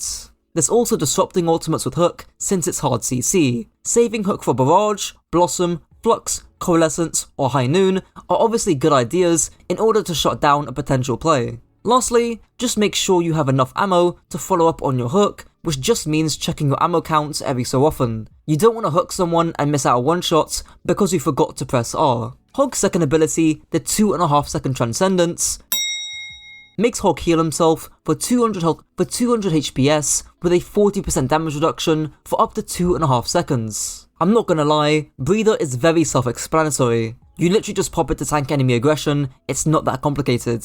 Even if you're antied, the damage reduction still persists, and even if you get stunned, you just pop your Breather the second after. The only additional nuance I can think of is that you don't want bad positioning to force bad cooldowns. In other words, if you're out in open space, tanking a bunch of damage, you're going to be using your Breather a lot early on, whereas if you played more disciplines, you'd be dealing more damage and taking less of it too. You also want to find this balance between healing up damage that you just randomly take, while also not wasting too much of your Breather. Hog's third ability, the worst 12-second ability in the game, makes Hog toss out a trap that when triggered, deals 60 damage on impacts and 30 DPS if you stay in the trap for up to 3 seconds. It also applies a 40% movement slow. There's one universal rule with your pick pen, and that's if you're pre-placing it, and that's a key if, it needs to be around a corner. I don't care if you use pick pen to mark a flank or fish for one-shots. If you're not looking to get immediate value the second you throw your pick pen, it needs to be around a corner. Otherwise, it's just gonna get destroyed and you waste a 12-second CD. However, the question is, should you pre-place it? And the answer to that is, well, it depends. It depends mainly on whether you're holding space or taking it. So for example, here on New Queen Street, I pre-place my pick pen around the corner, and because I'm holding space defensively and the enemy team have to come into me, all I need to do is just hit the hook and drag them into the pen. Unfortunately, I'm bad at the game and I miss out the hook, but the theory is there. So in that example, I was pre-placing the pick pen to get a one-shot. But here's a few more different use cases on Hollywoods. Here, I've obviously got my pick pen pre-placed in this little bush over there. I'm gonna shoot, hook, drag, shoot, hook, and then also double up on my pick pen when they're walking back, and then get 2 pick pens off at the same time and keep shooting, right? Again, the enemy team have to come into your space. You can just stay here and they have to move because, you know, you've got point control, you've got map control. If you're playing with Ana, a very popular hero, and say the enemy team have got a Genji and she's playing in this room, again, very common, then the Ana gets dashed onto by the Genji. Well, guess what? This thing will activate, Ana can just get the mini, and then the Genji takes an immediate 60 damage and the Genji can't walk in this area at all. Again, another great example. Another use case is to mark flanks or corners. So for example, if the enemy tracer wants to flank into a white room and she's not careful, she might actually end up hitting that pick pen, meaning that since she is slowed, I can get a hook, or more likely, if she's quick enough, she'll just recoil out of it. You can also put your pick pen here or somewhere in the back of this room too, to again mark this angle and mark this corner, and to deter people from actually peeking this in the first place. You can probably put it anywhere on the top of this desk, and again, they probably won't look at it, they'll hit it, they'll be marked, this entire space is now yours, they can't take it. That's another example. Now, what if you're not pre-placing your pick pen? Well, there's the obvious one, you just put the thing in front of you, and you hook someone along that path immediately. Since your pick pen is an open space, you have to be quick before it gets destroyed, but there is a small workaround to this, which is to throw the pick pen in the air in front of you, which gives you more time to hook someone without your trap being destroyed. But in reality, I don't know how practical this is. And the second use case, if you're not pre-placing your pick pen, which has already been mentioned, is to just toss it behind an enemy when you've hooked them in and hope they walk back into your trap. Hog's ultimate, the Terminator, makes Hog cram a mechanical device onto a scrap gun, churning out a stream of shrapnel, having the potential to deal up to 900 DPS, lasting for 8 seconds. I'm not going to get into the niche animation cancels, straight onto usage. Pressure relief. Especially if you're being aggressively dove, or if the enemy team are trying to walk straight onto you, with things like spear spin and lose your speed, Whole Hog can relieve a great deal of pressure and dish out its own pressure in response. Using Whole Hog against a Reinhardt who's super close to you, or to a Winston who's just jumped in, is pretty much a free kill. Linking onto this, Roadhog also isn't a bad counter or displacement tool against nanoblades. You're guaranteed to force deflect, and you'll certainly buy time for your team to respond to the Genji. Lastly, you can use it to boop tanks or DPS into bad positions or land environmental kills. But for the most part, you'll likely be using Roadhog to finish off and or guarantee kills thanks to the extreme damage up close. Now onto Hog's playstyle and positioning. Ever since Hog's one-shot got nerfed, his playstyle as being a solo flanker is pretty much dead. His playstyle is now much more of a budget Sigma, looking to spam, threaten, and mark ranged DPS threats from decent distances with your hook. This is pretty similar to what Sigma does, but you can also use your thickness and high damage to bully tanks up close. For example, on Colosseo Neutral, this is where I think Hog would be best. There's not many flanks available, so you don't have to worry about trying to one-shot flankers. The midsection is also very narrow and spammable, and you have plenty of cover to use so you don't feed, and enough cover to walk up and brawl the enemy tanks. On the Paul Shrine as well, you just control and mark the elephants. If a Sojourn, Cassidy, Soldier, or any threatening DPS hero wants to use that elephant to get a good angle, you just threaten that with your hook. On Sigma for reference, you'd be doing the exact same thing, but instead of a hook and a scrap gun, you have a shield and hyperspheres. The main issue with Hog in these scenarios is that it's quite easy to feed and get overwhelmed. I'm not sure how many of you have watched that Super TF video, but even on maps and scenarios where Hog should be good, he just got melted. Oh, fun! Really fun! Wow.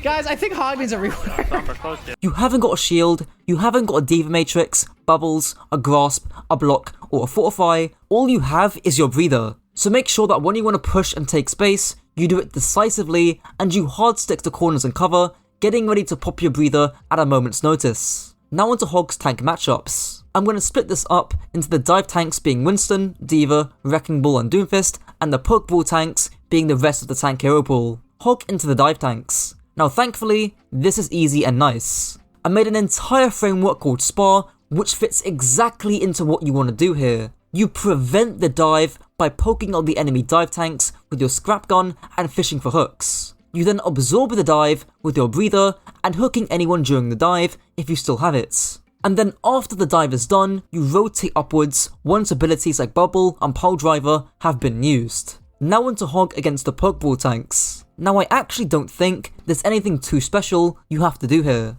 Obviously, soften up the tank from range before they want to brawl onto you, but your job is really looking to mark and threaten squishy heroes in a similar vein to how Sigma does it. If you're busy shooting a Mauga, while his Sojourn is being pocketed on an off angle, shooting the Mauga isn't going to win you the fight, hooking the Sojourn is. Of course, Roadhog counters a fair few ultimates, like Orisa's and Mauga's, but don't fixate on that too much. And that's it for the guides.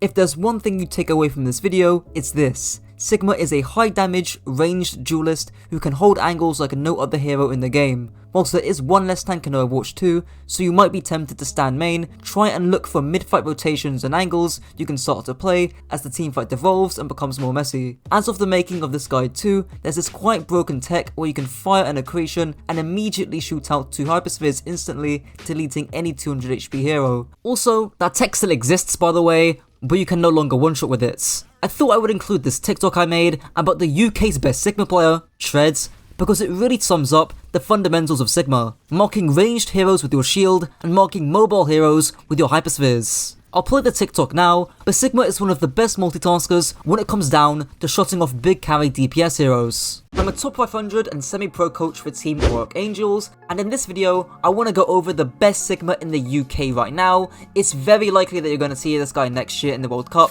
and the main 2 concepts I want to go over here is marking with your hyperspheres and marking with your shield. People think Sigma is actually really bad into dive heroes like Sombra, Tracer, Genji, those kind of heroes, but if you're mechanically talented enough and you can actually hit your hyperspheres onto these squishy targets before they actually dive, that makes things a lot messier, and that means that the dive is a lot easier to absorb. And as we can see here, Tread gets 2 really nice hyperspheres onto the Genji, and even better, he manages to flick and get the rock onto the Genji when the Baptiste is just 1 HP. If that Genji lives for like a second longer and gets that melee off, we probably get this Baptiste and we probably win this fight. But because Tread gets those 2 hyperspheres early on and gets the rock, that does not happen for our team there. And even better, he hits the rock onto both the Genji and onto the Doomfist too, which is just 2 for 1, even better, right? And this is where the second concept of marking with your shield comes into play here. So he ignores the Doomfist, he gets the Flux into the backline here, forces trans, really good job there. And then even better, when the Doomfist comes back and he has to touch point here, he doesn't go for the Doomfist. So as you can see, the Doomfist touches points, and what does he do? He doesn't look at the Doomfist. He decides to shield off, rock, and mark the Ana and the Zenyatta here. So he gets a really nice rock into Keydog there on the Ana, and then he's able to shield off both of these ranged damage threats, which makes it easier for his team to peel off the Doomfist. And that is why he's probably the UK's best Sigma right now. Sigma's primary fire, Ligma Balls, makes Sigma fire 2 charges, dealing 55 direct damage each, with a maximum range of 22 meters before implosion. There's 3 main things to note. First, the typical one-shot combo in Overwatch 2 mentioned at the start. Simply accretion first, then land 2 hyperspheres immediately after. Since your hyperspheres move faster than your accretion, you want to slightly delay when you fire them, so that once your rock hits, your hyperspheres also hit. You also generally want to be aiming at the feet of your enemies to effectively decrease the range of your hyperspheres if the enemies are at the very edge of your range. The reason for doing this is that it's quite hard to aim at an enemy if they're 18 or so meters away. So by aiming at the floor, your hyperspheres have to travel further, meaning it's easier to land some form of damage, whether it be direct or explosive damage, onto those targets. The second thing to note is that even though you don't have much mobility on Sigma, you yourself can do some pseudo scouting by abusing the delay in between your hyperspheres in order to look around, as Contenders coach Nata explains here. So something you're doing really good, and I want to identify it, is you're doing damage and you're looking somewhere else. But this is something I want a lot of Sigmas to do, because it'll help you with awareness and scouting and understanding, where you're sort of like looking like this. You shoot and you look in another direction, right? He's checking main.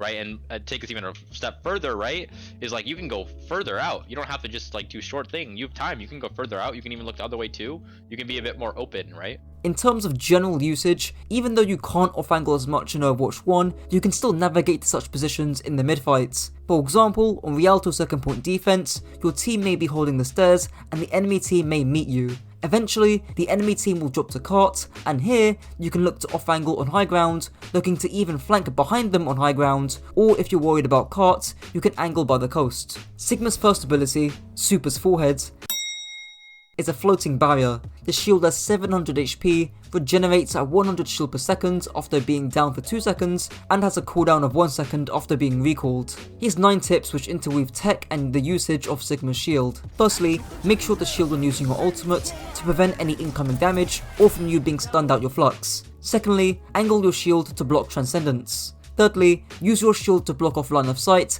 and healing from the opposing supports in order to force them to reposition. This works best against Ana Zen as they have no mobility. Fourthly, learn how to shield dance against mobile heroes. In order to do this successfully, just set your shield at a horizontal angle, then weave on either side of the shield. For the 5th tip, you can shield against Farah's Barrage, essentially using Barrage against herself, as you'll see Xbox streamer Octotroph do in the background. For the 6th tip, keep your shield to block important resources such as Ana Nade, or in this case, Reinhardt Shatter, as shown yet again by Octotroph in the same game. For the 7th tip, you can cancel your barrier whilst using your Rock or Grasp. This will be especially useful with the latter ability, as you can effectively rotate each cooldown in time. For the 8th tip, when playing Sigma as a main tank, make sure to only use your shield when the enemy comes into range, and to not block irrelevant spam damage. 450 HP, kind of throw it out, but there's nothing really going on here, right? Actually, there's no one even remotely behind you. Your 450 shield goes to 0. Now they're actually in range to hit someone. That's why your shield is breaking, because you're playing it a little bit like a Reinhardt would play. Even though you are now the main tank and you will have to do the primary guarding job, you have to be a little bit more mindful. Sigma's second ability, the Suck,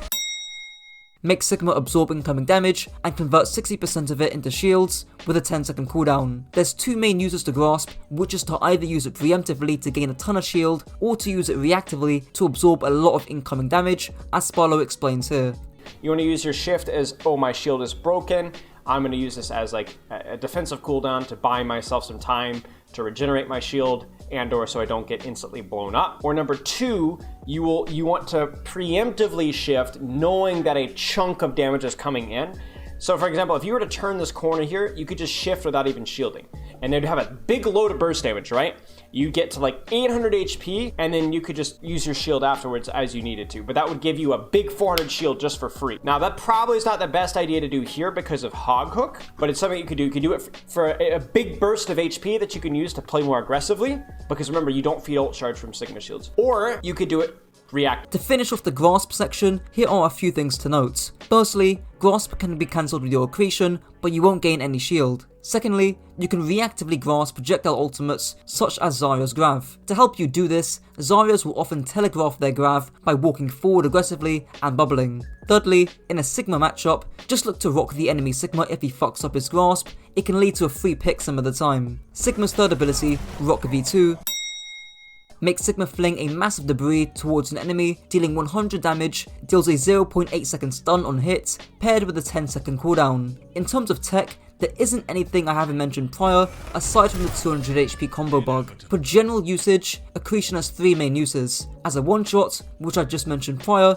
as a failsafe, or as a stun. When I mean using Accretion as a failsafe, I just mean as a way of protecting yourself if a hero like Ramattra, Genji, Winston, Ball, or Reinhardt get on top of you, and as a result, you need to create some distance and deal some damage. If you're getting run over or dove upon, this might be a usage that you want to consider. Accretion can also be used to stun vital cooldowns and ultimates, which is best seen with Moira and Roadhog, as you can save Accretion to stun Breather, Whole Hog, and Coalescence, alongside other ultimates like Cassidy's High Noon or Reaper's Blossom. There is also one additional use, which is for the knockback, using it to elevate yourself to high ground, just like Octotroph did in the same game mentioned prior. This is much easier to do than using as primary fire, although I would still recommend you practicing this in custom games. Sigma's ultimate, the Slam Dunk, makes Sigma lift enemies in a 7-meter radius, lifting them in the sky for 50 damage, then slamming them back down for half of their maximum HP. There's quite a lot of min-maxing with Sigma's Flux, with one piece of tech that, at the time of my first Sigma guide in 2020, nobody even knew. The tech is essentially going underneath your enemy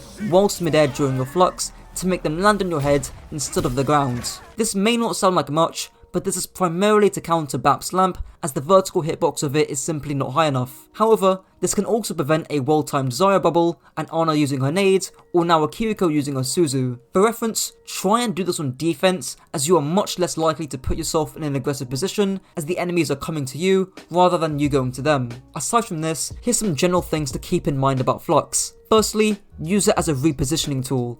Get yourself onto high grounds and angles you previously couldn't have done so before. So for example, on Route 66 attack, if you're stacking down main, you could Flux and move onto the lorry to control that angle. Again, referring back to the beginning of the video when taking mid-fight angles. Secondly, abuse artificial cover from your shield, or hide behind natural cover to prevent getting stunned, or to just absorb damage whilst you Flux. Notice that after you Flux, your shield is here, and this is sort of sparse natural cover in this area. Instead, you kind of gravitate towards, well, basically the open ground. You can see here, if we look at this perspective, how actually exposed you are and how easy it would be for anyone to CC you out of your ult. Thirdly, use Flux to kite away from a dive or a rush composition when they get on top of you. How do you kite as double shield? Well, Gravitic Flux is one of those methods. If you lift people, they can't move, they can't come any closer to you. It buys your team time, it buys them space. It may kill people, at the very least it forces out cooldowns and ultimate. Fourthly, you can use Flux to counter Nanoblade if you're quick enough and can predict where and when the Genji is going to dash to. Just by countering it, you will have made a huge play for your team.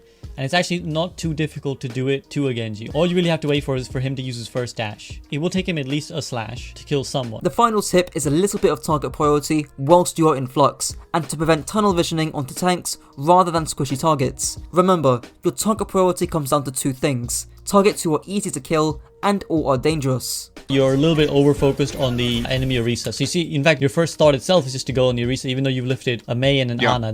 Ana's actually only lives because of the bubble from her Zarya, which could have potentially have been broken had you and maybe someone else been targeting it. The penultimate part of this guide is to do with positioning, which, as many of you already know, comes down to 4 general rules. Here's Nata OW going through them on Oasis University. Playing this area right over here is just broken. You have distance from angles, so it's very hard for the enemy team to like come at you unless they come from behind, which still isn't that bad. You have insanely good LOS.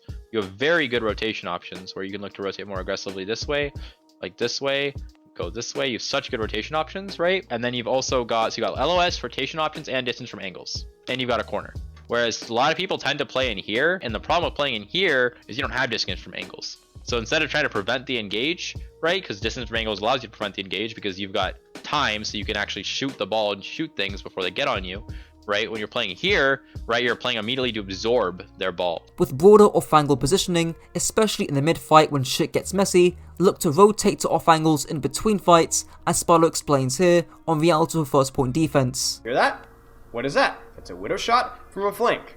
Now you're going to have two options here. You're either going to retake and just stand here in the core, or you're going to actually go clear out the flank and start shooting them from the flank that you earned. Let's see which one we do. Still on the flank, still on the flank, still just shooting shield, shooting shield, shooting shield, shooting shield, shooting shield, shooting shield, nothing to shoot, wasting our time. Oh no! There's a hog behind us! Oh, isn't that too bad? Where did he come from? Walk here, zone the widow out, go high ground, and start shooting them from above. Or shoot them from behind. Probably above because it's a little bit safer, but clear them out from high ground. Then go down this way and start shooting them if they try and hide here. Or shoot the widow that comes from here. So many options here, and you choose the worst option. Finally, to hammer this point in even more than I already have, and since at the time of this video, long-range one-shot heroes like Sojourn and Widowmaker are meta, it's more important than ever that you mark the angles that these heroes take. Sigma is arguably one of the best, if not the best, 1v1 hero in the game.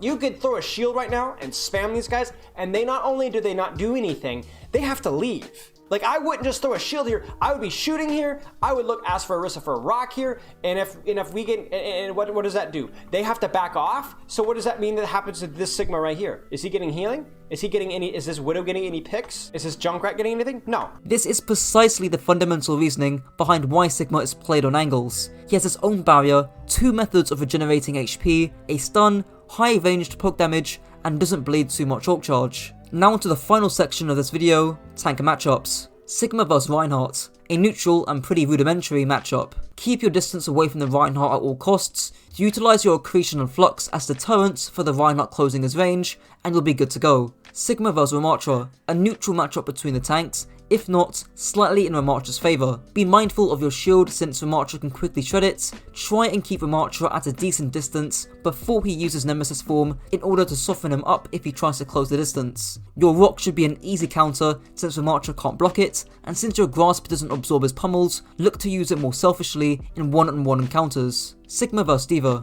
a neutral matchup between the tanks. Fortunately, due to your grasp and accretion, D.Va can't just boost straight onto you and blow you up. However, she can abuse your lack of mobility by flying to angles around you that you can't control. Think King's or third points. In this case, use Flux to control these positions in the first place and or trade backlines by fighting enemy squishies yourself. Sigma vs Zarya, a slightly favourable matchup for Zarya. Zarya does not give a flying fuck about your grasp, you haven't got enough DPS to abuse Zarya's relatively low sustain, and she has bubbles to counter your flux. Just keep your distance and strain her ability to gain high charge from afar. Sigma vs Ball, a neutral matchup. Ball can't just pile drive straight into your team due to your accretion. However, you can roll about, boop, disrupt, and duel your team. The goal here should be to absorb and live through Ball's engage, and to abuse the downtime afterwards. Sigma vs Winston, a slightly favourable matchup for Winston. Winston doesn't care about your shield, he can weave in and out of your accretion thanks to his shield, and his primal of Zap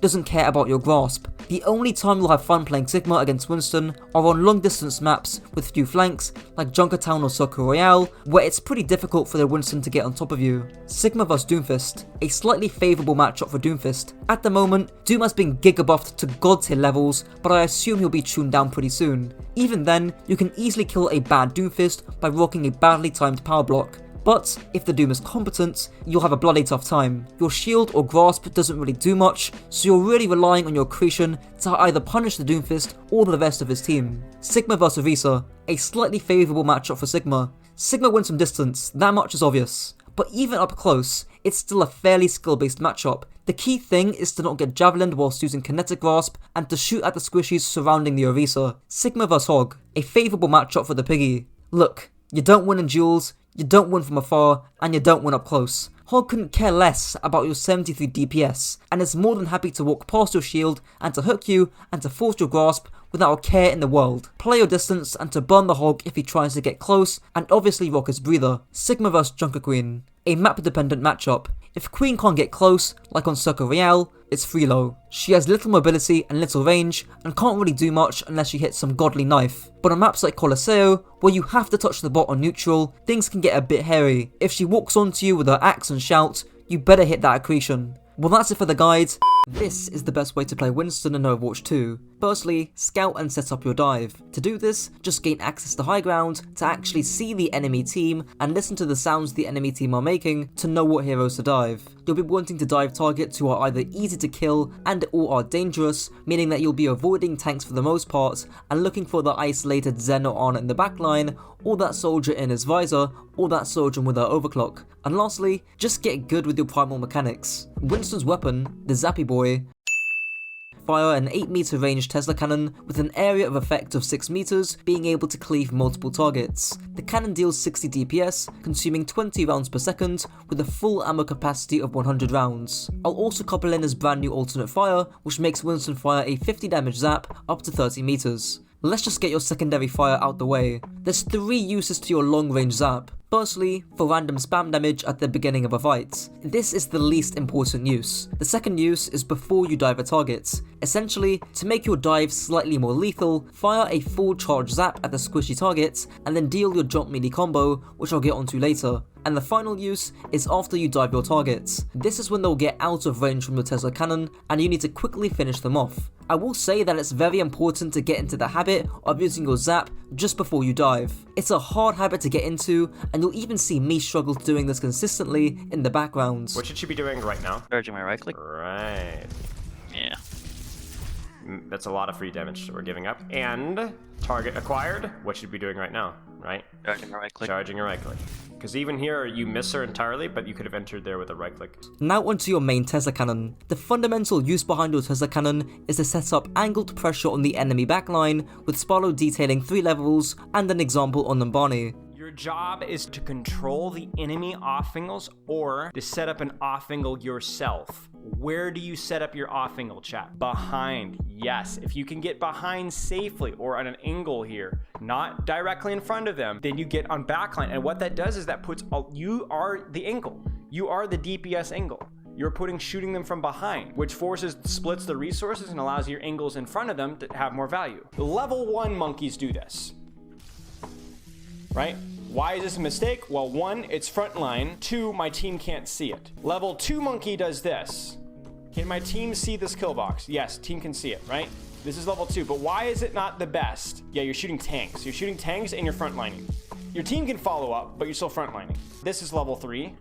And I'll do this all the time when I play monkey. I will drop off. I'll see Ryan shield get to about there or here, and then jump on, and then I see, and it's all squishies. And then my angle is this way, their front line's looking that way, and I set up an angle here. Let them come out, and then you can get almost behind them here. Now you have to use jump, but that's okay, because you could jump, and then drop like this. For the other level 3 possibility, it's a little risky because you can get poked from point if they go point. Why is this level 3? Different angle, exactly. Now you might end up zapping a little bit of Ryan. That's not great, but you're on a good angle, you have good cover, and for them to get to you, they walk into open space where your team can spam them. Winston's first ability, the Jumpy Boy, launches Winston at an initial speed of 30 meters per second, dealing 1 damage when you jump and up to 50 damage when you land. Despite Winston's jump just being a jump, there's actually quite a lot of nuance with it. I'll start off with the mechanical side of it first, then moving on to actual usage. I'll first begin with the classic jump pack and melee combo, where just before you land, you sneak in a melee for extra burst damage. Couple this with your long range zap beforehand, and you can deal up to 130 damage before you land back down. For the dedicated Winston players out there,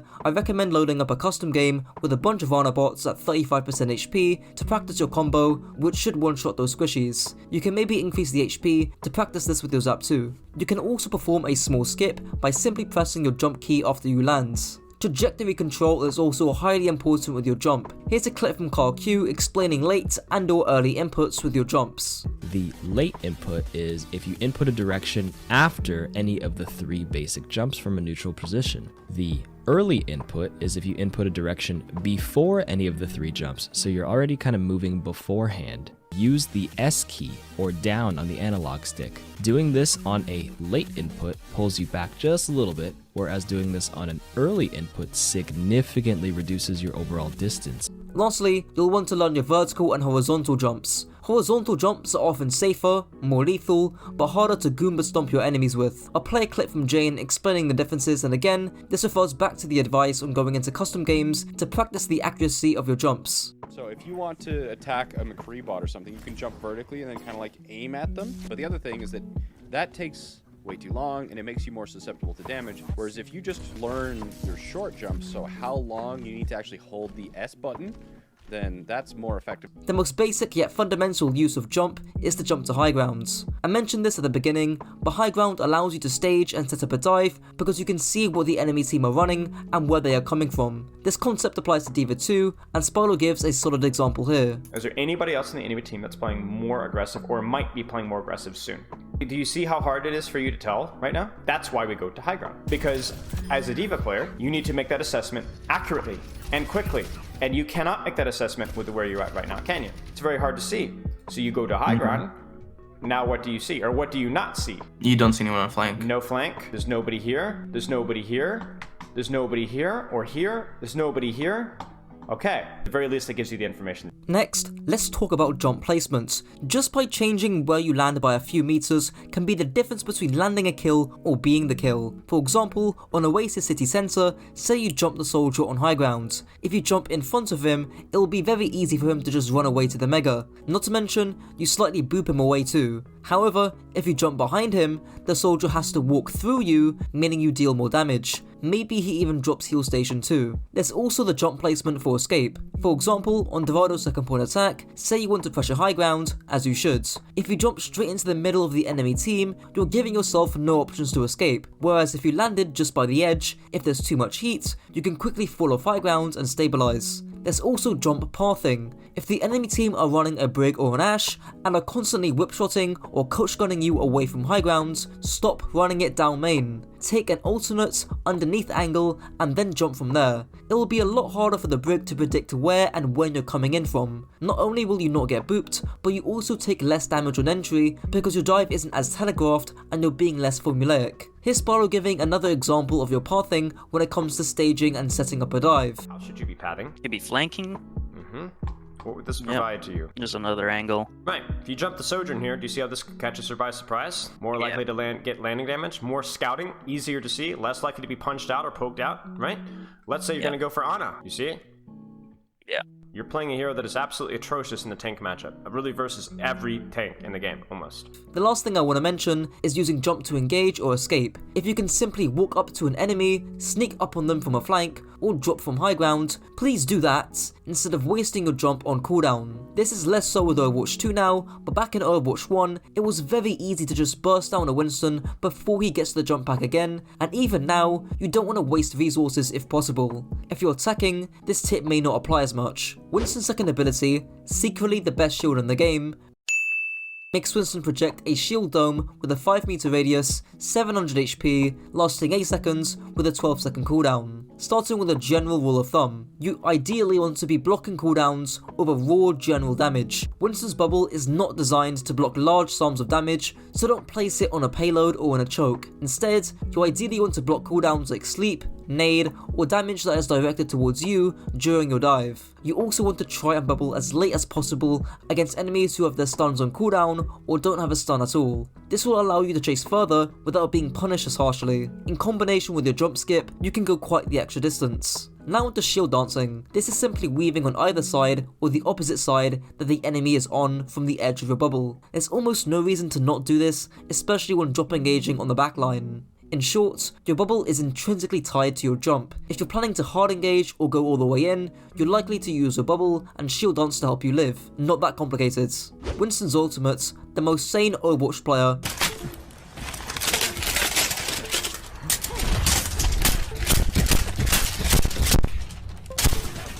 makes Winston refresh his health pool to 1000 with a 30% increase in movement speed, dealing out melee attacks that do 40 damage apiece with a 4 meter hitbox with a duration of 10 seconds. The jump back cooldown also goes to 2 seconds. Whilst this isn't a conceptually difficult piece of kit to get your head around, the execution to pull off some of the key combos consistently is not only amazing game design, but one of the highest skill capabilities in the game. Let's start off with the hitbox and interactions. Firstly, your jump cooldown is refreshed at the beginning and end of Primal. This means you can engage and disengage very quickly, so keep that in mind. Secondly, treat your swings like Reinhardt's hammer, in that you should turn your camera in the direction that Winston swings his fists in to extend the size of the hitbox to make it larger than it already is. On console, this can be hard to do whilst landing your jump perfectly, and adding on top of this, you need to time the swings so that you don't boop them away from your landing damage. As a result, I'd increase your sensitivity drastically unless you don't find this a major problem. You can also easily jump over your enemy due to the 30% increased movement speed, so in order to fix this, just simply look downwards when you swing to smack the enemy in front of you. Now onto the primal and triple melee combo. Generally speaking, you should be isolating targets in your primal rather than causing general disruption, so here's Q explaining how to do the general primal combo and the triple melee combo. So, jump onto an enemy and use your Tesla cannon on them as soon as you get in range, and make sure to combo it with a melee when you land. This already does like 50 to 90 damage with the basic attack plus melee, plus jump pack landing damage. Then, transform to Primal Rage and use your first smack. You're then going to follow up with a low jump. Now, you use your second smack in mid-air around halfway through your jump. Then you land from the jump pack in front of them. Then, use your third smack. 1. Use the first smack, which does 40 damage. 2. Start your second smack first, then use your low jump after, so that it makes contact with the enemy near the end of the animation. This gives you enough time to start the third smack just as you land before they get booped too far from the second smack. Next, learn how to corner juggle. When focusing down a single target, you'll often want them in a corner as they're easier to hit and focus, as well as you spending less time worried about movements. Here's Q yet again, explaining how to do this. Yakpung suggests to always use your jump pack off cooldown to get the additional landing damage. When controlling them in a corner, he suggests to almost always use the short jump, but the key here is to always take half a step back before using it to ensure you land in front of the enemy. This is the key. If you ever use the wrong jump or land too close into the wall beside your enemy, you risk knocking them out of the corner, as you can see in this clip.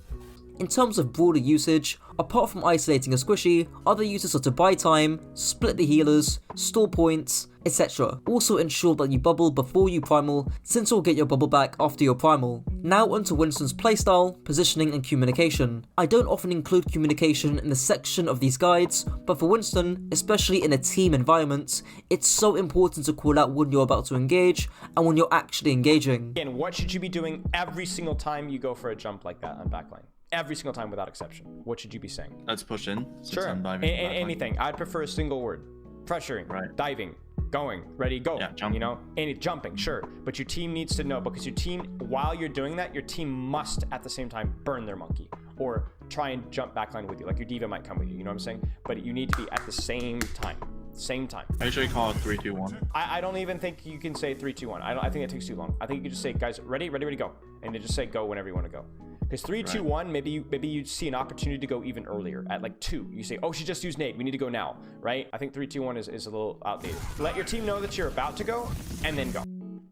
Regarding your positioning, high ground is a vital starting point, as mentioned earlier, so you can assess whether someone is isolated and or if they're playing aggressively. Here's Sparlock giving an example of this on Oasis City Center. Let's say their Sojourn's just like positioned back here, and there's an Ana available also elsewhere. Would you jump the Sojourn if she was positioned here, when there was an Ana that's available like up here? Depends on how much of a threat she is. Like if I feel like this. Okay, let's stop right there. Explain. That's a very, very important answer. I feel like if she's a bigger threat to my team, then I might just at least soft dive her to force her back. That's a great guideline. Whenever we talk about Winston, it's not just about who you can kill, but like you talk about a good cooldown trade. Well, maybe that is a good cooldown trade if she's ulting, or if she's going aggressively, or if she's in a position to where if you don't jump her, she's going to kill your team. Now onto Winston's tank matchups. Again, just like with Wrecking Ball and Diva, I'm going to group these up into the Pokeball tanks and the dive tanks. The Pokeball tanks being Sigma, Zarya, Junkerqueen, Orisa, Reinhardt, Ramattra, Hog, and the dive tanks being Diva, Ball, and Doomfist. So, with the Pokeball matchup, notice how in each of these situations, barring maybe Sigma, you straight up lose the 1v1. You either have lower damage and or lower sustain, likely both. Just like with D.Va, you're often fighting for the space around the tank itself, and more specifically, the squishy heroes who are either isolated and or are playing aggressive. If you end up frontlining against an Orisa, something is going wrong. Now, I do want to clarify, there is a time and a place for this kind of frontlining, and that's mainly to build nano boost. Alternatively, this could be when your team are running poke heavy heroes, or when you're waiting for a good opportunity to dive. Back in my old Winston guide, I called this slow dive, and some of it still partially applies now. Here's Barlow giving 4 general rules of thumb for diving backline in this kind of scenario. You're saying like, okay, he doesn't ever go deep. Well, if his Sombra was set up and they had a cooldown advantage, they would go in deep, okay? So you really only go in heavy hard in this composition because this is like soft dive, right? Because you've got like a pokey hero, you know, a really, really hard backline to dive, and really only one hero that you can dive with. You don't really go hard backline unless you have one of 3 things, okay? A ultimate. You have a significant cooldown advantage, not just like, oh, they don't have, you know, they're missing an armor pack, or there is significant positional advantage, okay? This is the only thing that you're gonna hard dive off of, all right?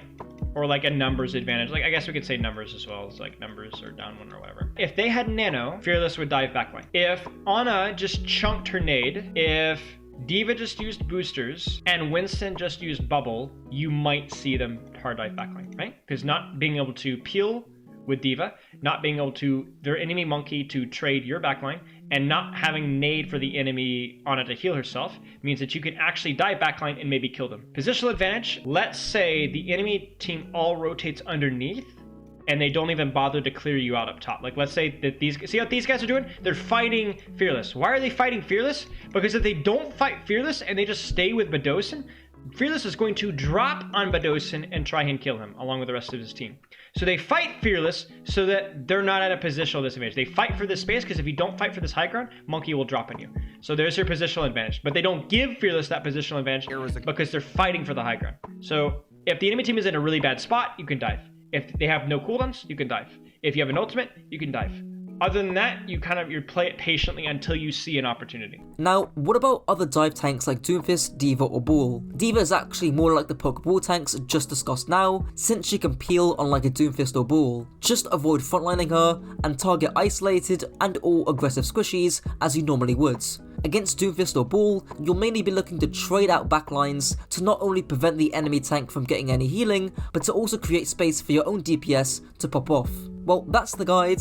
This is the best way to play Wrecking Ball. You have 3 main playstyles: to dive, duel or disrupt. You'll be diving enemies if you have dive heroes like Tracer on your team, and there's immobile heroes like Zen on the enemy team. You'll be dueling as well for key areas on the map, using your techs to give you the edge. And lastly, you'll be disrupting the enemy team by capitalizing on opportunities where enemies are rotating, repositioning, or when you just can't dive or duel. Wrecking Ball's weapon, Machine Gun Kelly, makes Ball tears automatic assault cannons apart at 1500 RPM, with each shot dealing 5 damage, alongside an ammo capacity of 80 rounds. The first thing to mention is Ball's reload animation cancel, as Yetila explains here. Technically, you reload in crab mode after 0.95 seconds, but you can't shoot until the animation finishes at 2 seconds. In other words, if you want to maximize your damage per second, you can do one of the 2 things. 1, melee, or 2, quick grapple into fireball. Secondly, similar to D.Va, you can use your quad cannons to spy check for Sombras whilst the enemy team are setting up. Way back in the day, this is what Chengdu Hunters had done against the NYXL on Numbani first point defense. The Hunters also appear to be completely ready for the Sombra counterpick,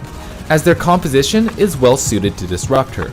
Wrecking Ball and Zarya both have lots of ammo for spraying and spy checking. Spy checking Sombra can disrupt the rotation and buy your team an extra 10 to 15 seconds off the clock. Lastly, let's talk about trigger discipline. This is simply taking the time to readjust your aim with melee when shooting a target in close range, as Yetila explains here. First, try and track as many shots as possible on the enemy, and when you're about to miss, hit him with a left hook. While this is happening, use the time locked in melee animation to adjust your aim. This single tip is so vital with regards to the dueling playstyle and making sure you win those out, so please, take the extra half a second to just track your target and readjust your aim with melee. Wrecking Ball's first ability, Lucio's Beat on cooldown, provides Ball a minimum of 100 temporary shields, granting 100 additional shields per enemy within the 10 meter radius. The shields last 9 seconds, with a total cooldown on 15 seconds. Let's talk about using your shields early against CC or stuns. Remember we talked about how, I think this is the last VOD we did of you and Eichenwald, whether you have to kind of read the situation and decide whether you need to pop your shields early with the anticipation of CC burst. Well, yeah, they're running Hog, but they're running Doomfist, who's dead, and Tracer. None of those are going to really burst you down instantaneously. I would not be afraid of waiting to pop adaptive shields when you need to. Because if anything, if Hog hooks you and pulls you in towards his team, you'll get a better adaptive shield there, and they don't have the damage to be able to burst you down. This adaptive shield, completely unnecessary. Now let's be real. There's not much CC in Overwatch 2 compared to Overwatch 1, so you don't really need to worry about popping your shields early before being stunned. But if you're about to dive an Ana and can get decent shields out of it, still use your shields because the last thing you want is to die because you were too greedy. Aside from that, it's really important you don't overuse your adaptive shields. Keep in mind that you don't have to use adaptive shields every single time you engage. Ball players too often use adaptive shields when escaping shortly after using Pile Drive, which is a waste and increases your downtime by 15 seconds if you're just using your shields for the sake of it. Wrecking Ball's second ability, Batman's Grappling Hook, makes Ball launch a grappling claw, allowing him to anchor to an area and swing from it, gaining immense speed. Your grapple will automatically detach after 6 seconds. I'll also couple in your Ball form, which basically makes you move at double your normal speed. When Ball has reached at least triple your normal speed whilst in grapple, he'll enter a Fireball mode, which deals 50 damage to any opponent who touches him, lasting 1.5 seconds. The maximum range for the claw is 23 meters, with a cooldown of 5 seconds. The first thing to mention is that you can do some third-person scouting whilst in Ball form. Here's an example on Oasis Gardens, where you can hide behind the corner and see any enemies coming towards you. Now onto the tech. I obviously can't include every single piece, but I will include the fundamentals. Firstly, you can B-hop whilst in Fireball modes. This is done by jumping every time you hit the ground, helping you to maintain more of your momentum over time. Secondly, you can immediately stop your momentum by exiting your Ball modes. This is just done to prevent you from rolling off the map or for you to start shooting ASAP. Thirdly, you can still perform the double boop as the streamer Ball explains here. To perform the double boop, start with a long grapple ahead of their position. Roll into them with Fireball and boop them once. Tap S or down immediately to slow down enough to lose the Fireball, and then press W or forward to ignite your Fireball again. For some reason, people think that you can't do this in Overwatch 2, but you still can, as shown in the background. Fourthly, learn the Quick Fireball. Quick Fireball, whether it be for speed or for damage, every baller has to get the basics right. Learn and master the timing and distance needed for Fireball startup so that you can maximize your cooldown usage and end up with less awkward interactions where you're just smacking your ball against people. Fifthly, you can perform a wall jump and pile drive against slanted or flat surfaces, as Detail explains here. 1. Movement input towards the wall. 2. Release movement input as you're about to touch the wall. 3. Use the opposite movement input and jump. If you practice this enough, you can pull it off fairly consistently on walls you're familiar with. Next, learn what Yeetle called the Toronto Kick. Simply roll back, jump, grapple above you, and pile drive. Pretty easy, right? This does use all your movement cooldowns at once, so only use it if you need the pile drive damage. Here's another gimmicky name tech that I called the London Leg in my 2020 ball guides. Just grapple into the wall at high speed, then fling in the opposite direction as soon as you come into contact. This should give you enough height for a pile driver, then you can do whatever. Lastly, the 180-degree rebounds. Yet again, here's Ball explaining it.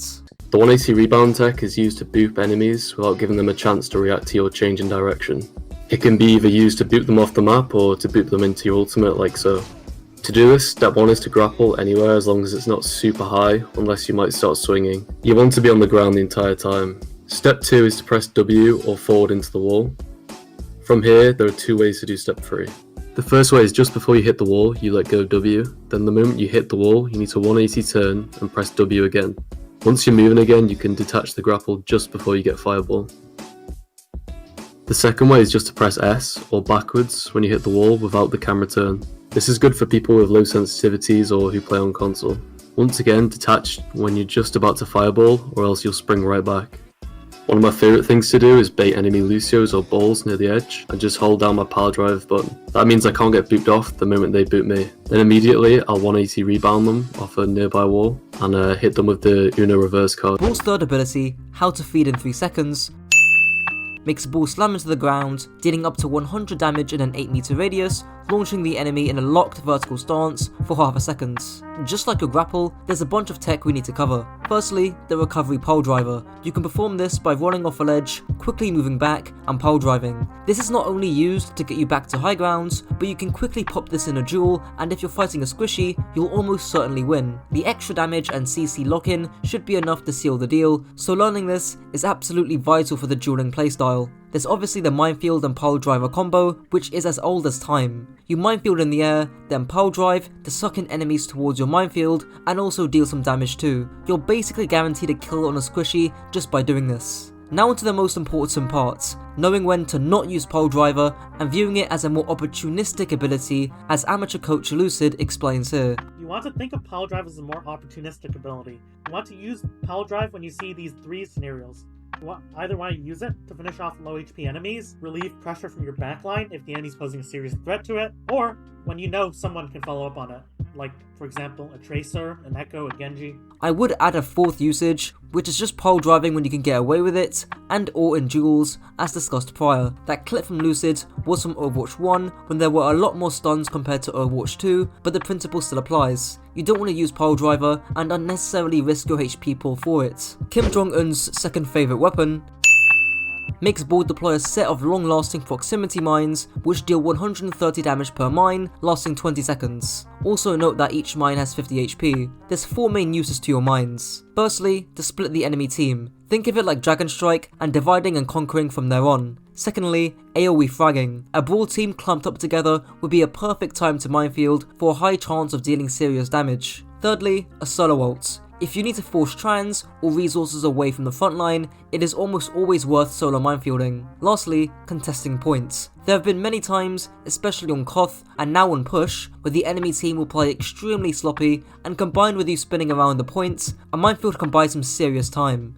Note that some of these points are not mutually exclusive to each other. The last point I want to raise is timing your minefield. As with any offensively used ultimate, it needs to be well timed to receive value. Many Ball players, even in the high ranks, will constantly mistime their engagements. Perfectly timed. Good mines too. It doesn't need to get kills to be good. They're trying to go in and find value with this mine engage. They've committed to this fight. You go for like a boop play. You don't quite get it good enough. You preemptively adaptive shield, which is good because the Roadhog, which is good. You mine, which is good, and then you get out of town. You've done your job. Like, there's somebody on point right now. That person is by themselves. They're so split right now, your team can follow up on all of this. Your Genji can follow up on all of this. Now onto the playstyle and positioning part of the guides. For those who've watched my old Ball guides, these 3 playstyles do remain the same, but with a few tweaks. I'll let Spallo cover the 3 main playstyles, being the dive, disrupt, or duel, and then I'll add my own nuance. It's dive, duel, disrupt. You kind of break down the disrupt into like point pressure, boop, okay?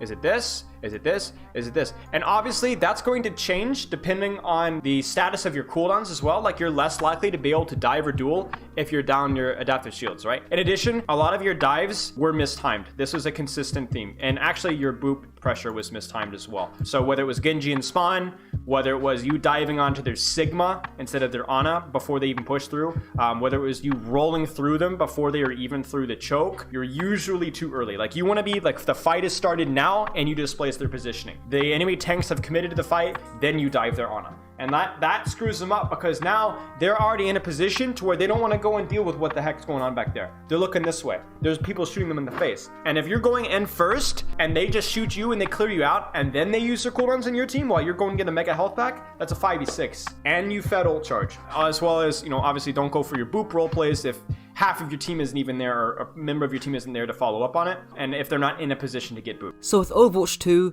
the main difference will be that you're dueling a lot more. I had a talk with some coaches I respect, and because there's no other tank in Overwatch 2, the bad news is that you'll have to cover more angles. The good news is that you're the most mobile tank in the game, so you can get anywhere at any time. Even Yeetil said that in his own guides. So for example, say you're attacking non-binary second points. You're playing against Ana, Mercy, Ashe, Soldier. Maybe the Soldier, Ashe and Mercy are on high grounds. Ideally, if possible, you could duel the enemy Ashe or Soldier, doing those recovery pole drivers we talked about earlier. If there's too much healing and you can't duel, no biggie. Go for the disrupt playstyle instead, looking to conserve your HP pool, doing roll throughs and avoiding pole drivers. The goal with disruption here is to get the soldier and Ashe to spend as much time looking at you rather than your team, whereas with diving or dueling, your main goal is lethality. If you of course have a Genji or someone to help you, then you could dive the Ashe or soldier, but that won't always be the case. I hope this example helps to illustrate how you can fluctuate between the three playstyles at a moment's notice. Finally, I do want to cover playing up against compositions with high CC. Overwatch 2 obviously has a lot less CC and stuns compared to Overwatch 1, but if you are playing against a composition like a Hog, Mei, Sombra, Ana, or any future heroes down the line, perhaps it's worth noting that you should likely lean into the disruption playstyle, generally avoiding pole drivers unless you have solid follow-up. Speaking of Sombra, what happens if you flank and she hacks you out of invis? Well, you have two options dealing with Sombra. The first is to take shorter flanks and to flank later into the teamfights. For example, on Rialto's second point defense, you start up by the stairs, and then when the enemy backline walk through the choke, you go for a pole driver, roll through, etc. A short, well-timed flank. Your second option is that you can still go for flanks as you normally would, but you need a tracer or another hero to come with you. Simple solution, but requires some coordination. Now onto the tank matchups. Just like with my Diva guide, I'd like to group up some of the tanks into the Poke Brawl hybrid matchup featuring Sigma, Hog, Reinhardt, Ramattra, Orisa, Junkerqueen and Zarya, and into the dive matchups featuring Diva, Winston and Doomfist, since your playstyle against these heroes are very similar. Starting off with the Poke Brawl tanks. Notice how your mobility against each of these tanks is significantly higher. Abuse that. Look to fight for space and angles around the tanks rather than fighting the tanks themselves. Obviously, against Orisa and Hog, you'll definitely want to be opportunistic with your pole driver to avoid being stunned, but here, you'll rarely be fighting them. If the enemy backline are squishy heroes like Zen or Mercy, you'd be diving or dueling them, but if they're more slippery, like a Kiriko or Lucio, you'll be disrupting most of the time. The dive tanks. This is a bit more complicated. Doomfist just has too much mobility, so you'll just be trading or diving each other's backlines for the most part. With Winston, you can disrupt his dive by booping him out of his bubble, or again by diving the Winston's own backline. Against Diva, your playstyle will actually be more like the Poke Brawl tanks, because Diva can peel, unlike Doomfist or Winston. If you dive the backline, Diva's gonna be there to peel that off. If you duel enemy DPS, Diva's gonna be there. So it all comes down to what the enemy team are running. Well, that's it for the guides. This is the best way to play Zarya in Overwatch 2. Your bubbles are by far the most important part of your kit, and don't use them just for charge. A good guideline for bubble usage is to bubble aggression, meaning bubbling your own aggression, the aggression of a teammate, or if you or a teammate are being aggressed on. Try and keep a bubble in the mid-fight to sustain yourself and so you don't get run over. Keep in mind, the threat of bubble is what allows you to take space. If the enemy team know you haven't got any bubbles, they're gonna run you over. Zarya's weapon, the Brokey Beam, make Zarya fire a beam that deals either 85 DPS or 170 depending on its charge. She can also lob explosive charges, dealing 47 to 95 damage respectively, and they take up 25 ammo per shot. The most important mistake that Zarya players, including you watching this video, probably make is just turning your brain off and to default shoot at the enemy tank, especially enemy Orisas. Here's professional coach Temporal explaining why shooting smaller hitboxes is so vital and why only the top 1% of Zarya players actually do this. So I want to point this out because this is really important, and I'm seeing a lot of people sort of fall into this trap of going tank shoot at other tank. Remember, the tanks give you 30% less ult charge. The tanks are never going to die in some of these situations if they have two supports available to them. You probably don't have the best tracking in the world of when that Zarya has actually wasted or used both of their bubbles. You're going to be better off shooting at any other target that becomes available. Even if the Zarya is at like 50% health, you're generally going to be better swapping off to the Moira that came in to heal them, swapping into the Lucio that came in to bug you to help their Zarya stabilize, or their Orisa stabilize, or their Roadhog stabilize, or their Reinhardt stabilize. You are looking, as Zarya, to swap past the tank to do damage. Not to mention, with Orisa, not only are you getting 30% less ult charge, but she also has armor, meaning you're dealing 30% less damage, and she has Fortify, reducing that by another 40%. Hopefully, I've convinced you to not shoot Orisa all the time. In the bubble section, I'll have Temporal explain how you can just walk past the enemy tank, especially if they don't have CC, to then shoot at squishy heroes if you have a bubble available. Now onto the most common mistake Zaryas make with their gun, which is, well, simple, is to stop reloading so much. So many Zaryas, including myself, will fire one right click charge and then immediately reloads. This kneecaps the damage you can do over time, so please try and actually use the full 100 ammo in your clip and ensure you have a full clip when the fight actually begins. The quintessential Zarya error is to reload whenever you didn't need to. And like right now, 40 charge, 50, why the heck are you reloading? The fight is starting now. It's not like, oh, the fight's about to start! No, why are you reloading? Why are you reloading again?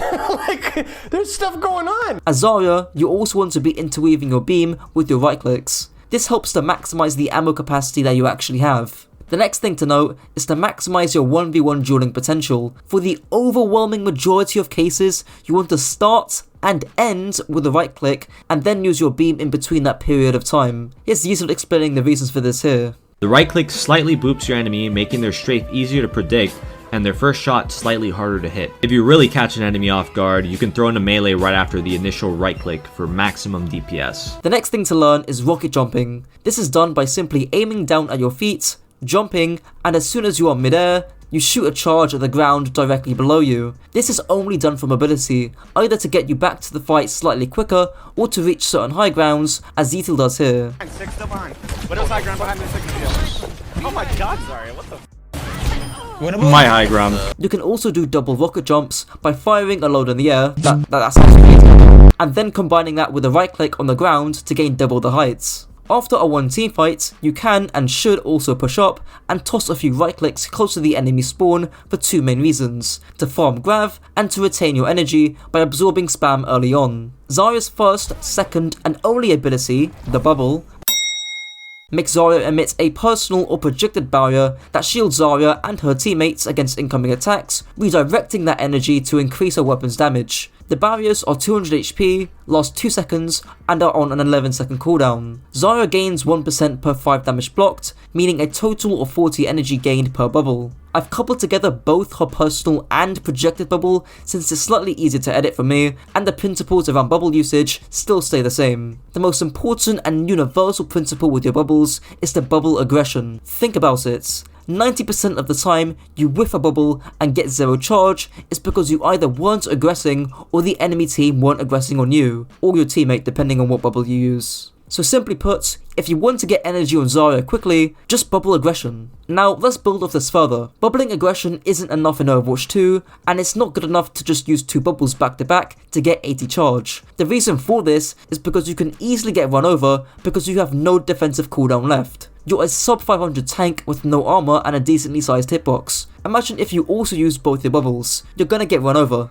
Where bubbles become less about building charge and more about controlling space. Maybe you're thinking to yourself, well, if I bubble for charge, I'll get more damage. Well, the issue with that is, if you bubble for charge and you cannot push out and take space anymore, you lose neutral and you have to retake for your team, well then your team can't play the game, you lose out on damage. You can't play the game, and when you're dead, you have 0 charge. So, to redeem this, the play is to either gain 80 charge by eating a ton of spam from a distance, so that by the time the enemy team push into you, or vice versa, you already have a bubble back up, or simply, you just keep one of your bubbles as a failsafe when you're on decent charge, as Barlow explains here. Like, let's say I'm like 75, 80 charge, and let's say this is the enemy team. If I have personal bubble, that might mean I can go from this position over here to this position here. More aggressive, still cover, but like, let's say I do this. I'm on this angle and I just like walk in front and take damage to get from 75 to like 90 charge. This is the bad news. I got 15 charge, but because I no longer have personal bubble, it might not be safe for me to go right back to where I was. The enemy team might go, hey, that girl doesn't have personal bubble, and they might start to push me, in which case I have to back all the way back to this position over here. So the irony is that I have higher charge, but I'm doing less damage because I'm in a more conservative, less aggressive position. The point being is that once you're already at a fairly decent charge, don't go looking for personal bubble charge. Play aggressive positions and sit on your personal bubble as a failsafe. So in short, being on decent charge but having a spare bubble allows you to play more aggressively because of the threat or safety of your bubble. In Overwatch 2, with one less source of damage, you can actually utilize this by walking past the enemy tank to damage the enemy healers. You're happy to ignore that, Zarya, and sort of do yourself to here where you can melt the Moira. You do not care that the Zarya is shooting you. In fact, if you're still at like 100%, 80%, 70% health, you don't even care and you're just going to walk in and shoot at that Moira. You're not do-si-doing in with your bubble to kill the Moira initially, you're do-si-doing in with your bubble available, and then you're using it to take out the Moira, the Lucio, the Sojourn, the Pharah, whatever is there. Now, obviously this isn't a good idea against all tanks. If the enemy tank has higher sustain, like an Orisa or a Reinhardt, and if they have CC, like Hog or Orisa, then I'd be cautious about this kind of aggression. But Sempul is right in the general sense of being allowed to take more aggressive positions in the mid-fights if you have a spare bubble. The only type of bubble I haven't really thoroughly covered are peeling bubbles. This is just when you bubble a squishy hero when they're being dove in order to protect them. This is fine to do, especially if they're running at least 2 dive heroes, but don't save your bubbles waiting for something specific to happen. Similarly, you can and should also bubble a teammate if they're being aggressed on. For example, if your soldier is on an angle and gets stuck by a Cassidy grenade, you better get that bubble. So hopefully that covers most of the use cases of your bubble. In short, bubble aggressively to either gain charge or to threaten a more aggressive position for yourself or for your teammates if you're bubbling them. Bubble your teammates if they're being aggressed on in a duel or if they need peeling. This will all depend on the enemy composition, and I will get onto comps later in the video. Other things to note about your bubble is that you can clean status effects and counter ultimates such as EMP or Shatter with it. Zarya's ultimate, the Black Hole, makes Zarya launch a gravity bomb, drawing in enemies into the center from a 6 meter radius, dealing 5 DPS and lasting 3.5 seconds. Firstly, a simple tip, but please reload before you use grav. The last thing you want is to go through a 1.5 second reload animation during a grav that doesn't even last 4 seconds. You're basically wasting half your ultimate at that point. In terms of usage, an underrated one is solo graving. Especially considering how oppressive things like Nanoblade is, one of the best and most reliable counters is to use grav after their Genji uses his first dash during his blade. It might even be worth solo graving a tank if you can guarantee their death, same with any backline squishy heroes. This is kinda how you'll be using grav anyways, looking to go deep and aggressive into backline territory, drawing a lot of attention to yourself, which should allow your DPS to do the heavy lifting. There's also the timing of your grav. Try and do this in the mid-fight if possible. Not only will you be on high charge, but this is also because there'll be less cooldowns to prevent or stop the follow-up of your grav, like an enemy Zarya bubble, a Kiriko Suzu, an Ononade, etc. Not to mention, Diva's Matrix or Orisa's Spear Spin will likely be on cooldown, decreasing the odds of your grav getting eaten. Speaking of getting eaten, just grav corners or payloads against Diva. Lastly, I'll talk about your grav follow-up. If there's multiple enemies in the grav, the classic right click and melee combo is best to do when trying to do as much damage to as many enemies as possible. However, if there's a lot of healing, just straight up beaming the targets and then finishing them off with a right click melee might be best. Now onto Zarya's positioning, playstyle and communication. Starting off with communication, it can often be a good callout to just say bubble in 3 or bubble in 5 if you're playing Reaper Zarya or playing with a teammate expecting bubbles. This just lets them know roughly when to engage, meaning you synchronize your aggression together. Speaking of the Zarya Reaper composition, here's a voice cat outlining how the composition fundamentally works. Zarya can use bubbles on DPS like Reaper and Tracer in order to zone enemies or make a distraction that the core can use to push up into a stronger position or to clear split targets, kinda similar to how the Monkey Zarya comp is played in 6v6. This example here is pretty clinical. Reaper goes in with bubble to draw attention and split backline LOS from the Monkey's attempt at a trade. This forces bubble and jump back, at which point the Zarya team can easily push in to exploit the enemy downtime. To add on to this isn't just with Reaper, it's with any hero that has burst mobility. It could be a Reaper TP, a Genji dash, a Tracer blink, a Symmetra TP, a Junkrat mine, a Far Concuss, or anything else that can quickly help draw attention away from the front line and do those trades and splits which Agoist Cat was talking about. Now what if you're not playing Zarya Reaper, or if you're not playing Zarya like this at all? Well, you basically just bubble for yourself selfishly for the most part, unless you obviously see an opportunity for an aggressive teammate to get a bubble. Now with positioning, there's 4 general rules. Here's an example on Havana 2nd to help illustrate them. Firstly, you need cover. This is actually really important on Zarya since you need some place to regain your cooldowns. Secondly, you need LOS or line of sight, so you can actually see and shoot the enemy team. Thirdly, and this is less important since you're a tank, but you need good distance from angles, so you don't get snuck up on by a Sombra or a Tracer from a short flank. And lastly, you need good defensive and aggressive rotation options. This basically means you need to be able to escape or push up more aggressively, and this relates back to the thing about bubble management and having bubble as a failsafe when you're on decent charge. Lastly, moving on to tank matchups. Zarya vs D.Va, a neutral matchup. In short, Zarya wins on the front line but loses on the angles. Obviously D.Va can't mitigate your damage and she hasn't got range, meaning if you keep your distance, she's forced to move. However, because D.Va has more mobility, it can be tough dealing with her angled pressure, especially if she starts flying around you. In this case, look to bubble the people that D.Va dives or duels, and look to trade out backlines. Zarya vs Orisa, a favourable matchup for Orisa. Again, Orisa can't really do anything about your damage, but the mistake here is just tunneling onto the Orisa and not onto the Sojourn who's pocketed with overclock about to kill half your team. Of course, shoot the Orisa if there's no other target available, but don't ignore the squishies. Zarya vs Ryan. As Flat says, Zarya is the off-tank Reinhardt. Zarya trades out some sustain in exchange for higher damage compared to Reinhardt. Don't get too close, even with bubbles, as you can get run over, but aside from that, look to beam down the squishies around Reinhardt, keep your distance, even play high grounds if need be, and you should be alright. Zarya vs Hog, a slightly favourable matchup for Zarya. Obviously bubble hooks, but similar to Orisa, whilst I know Hog is a big fat juicy target, don't just tunnel your beam on him unless there's nobody else to shoot. He won't die, he'll waste your time, so again, look for angles and rotations onto the squishies where possible. Zarya vs Junkerqueen. Junkerqueen's slender hitbox isn't the easiest thing to track for lower players or people who play no-aim heroes like me. Coupled with Queen's self-sustain thanks to her bleeds, as well as her commanding shouts, a good Queen can chunk you down up close due to your low sustain as a poke ball tank. However, your bubbles counter her ultimate, and if the Queen doesn't take action with her commanding shout, she's easy pickings. Zarya vs Doomfist, a favourable matchup for Zarya. Since Doomfist trades out cleave damage in exchange for burst damage when compared to his dive counterpart Winston, your bubbles can do a whole lot more for saving singular targets that Doom may dive on. Just be careful not to supercharge his punch early on. Zarya vs Ball, a neutral matchup. Most of the time, you won't even be seeing the enemy Ball, and since a good Ball never plays frontline, you can't really farm charge off him. If his pole drives are excessive pressure for teammates, considering using your bubbles on them, and in the meantime, look to draw attention of the enemy DPS, especially ones like Soldier and Sojourn, looking to force duels, and you'll gain energy that way.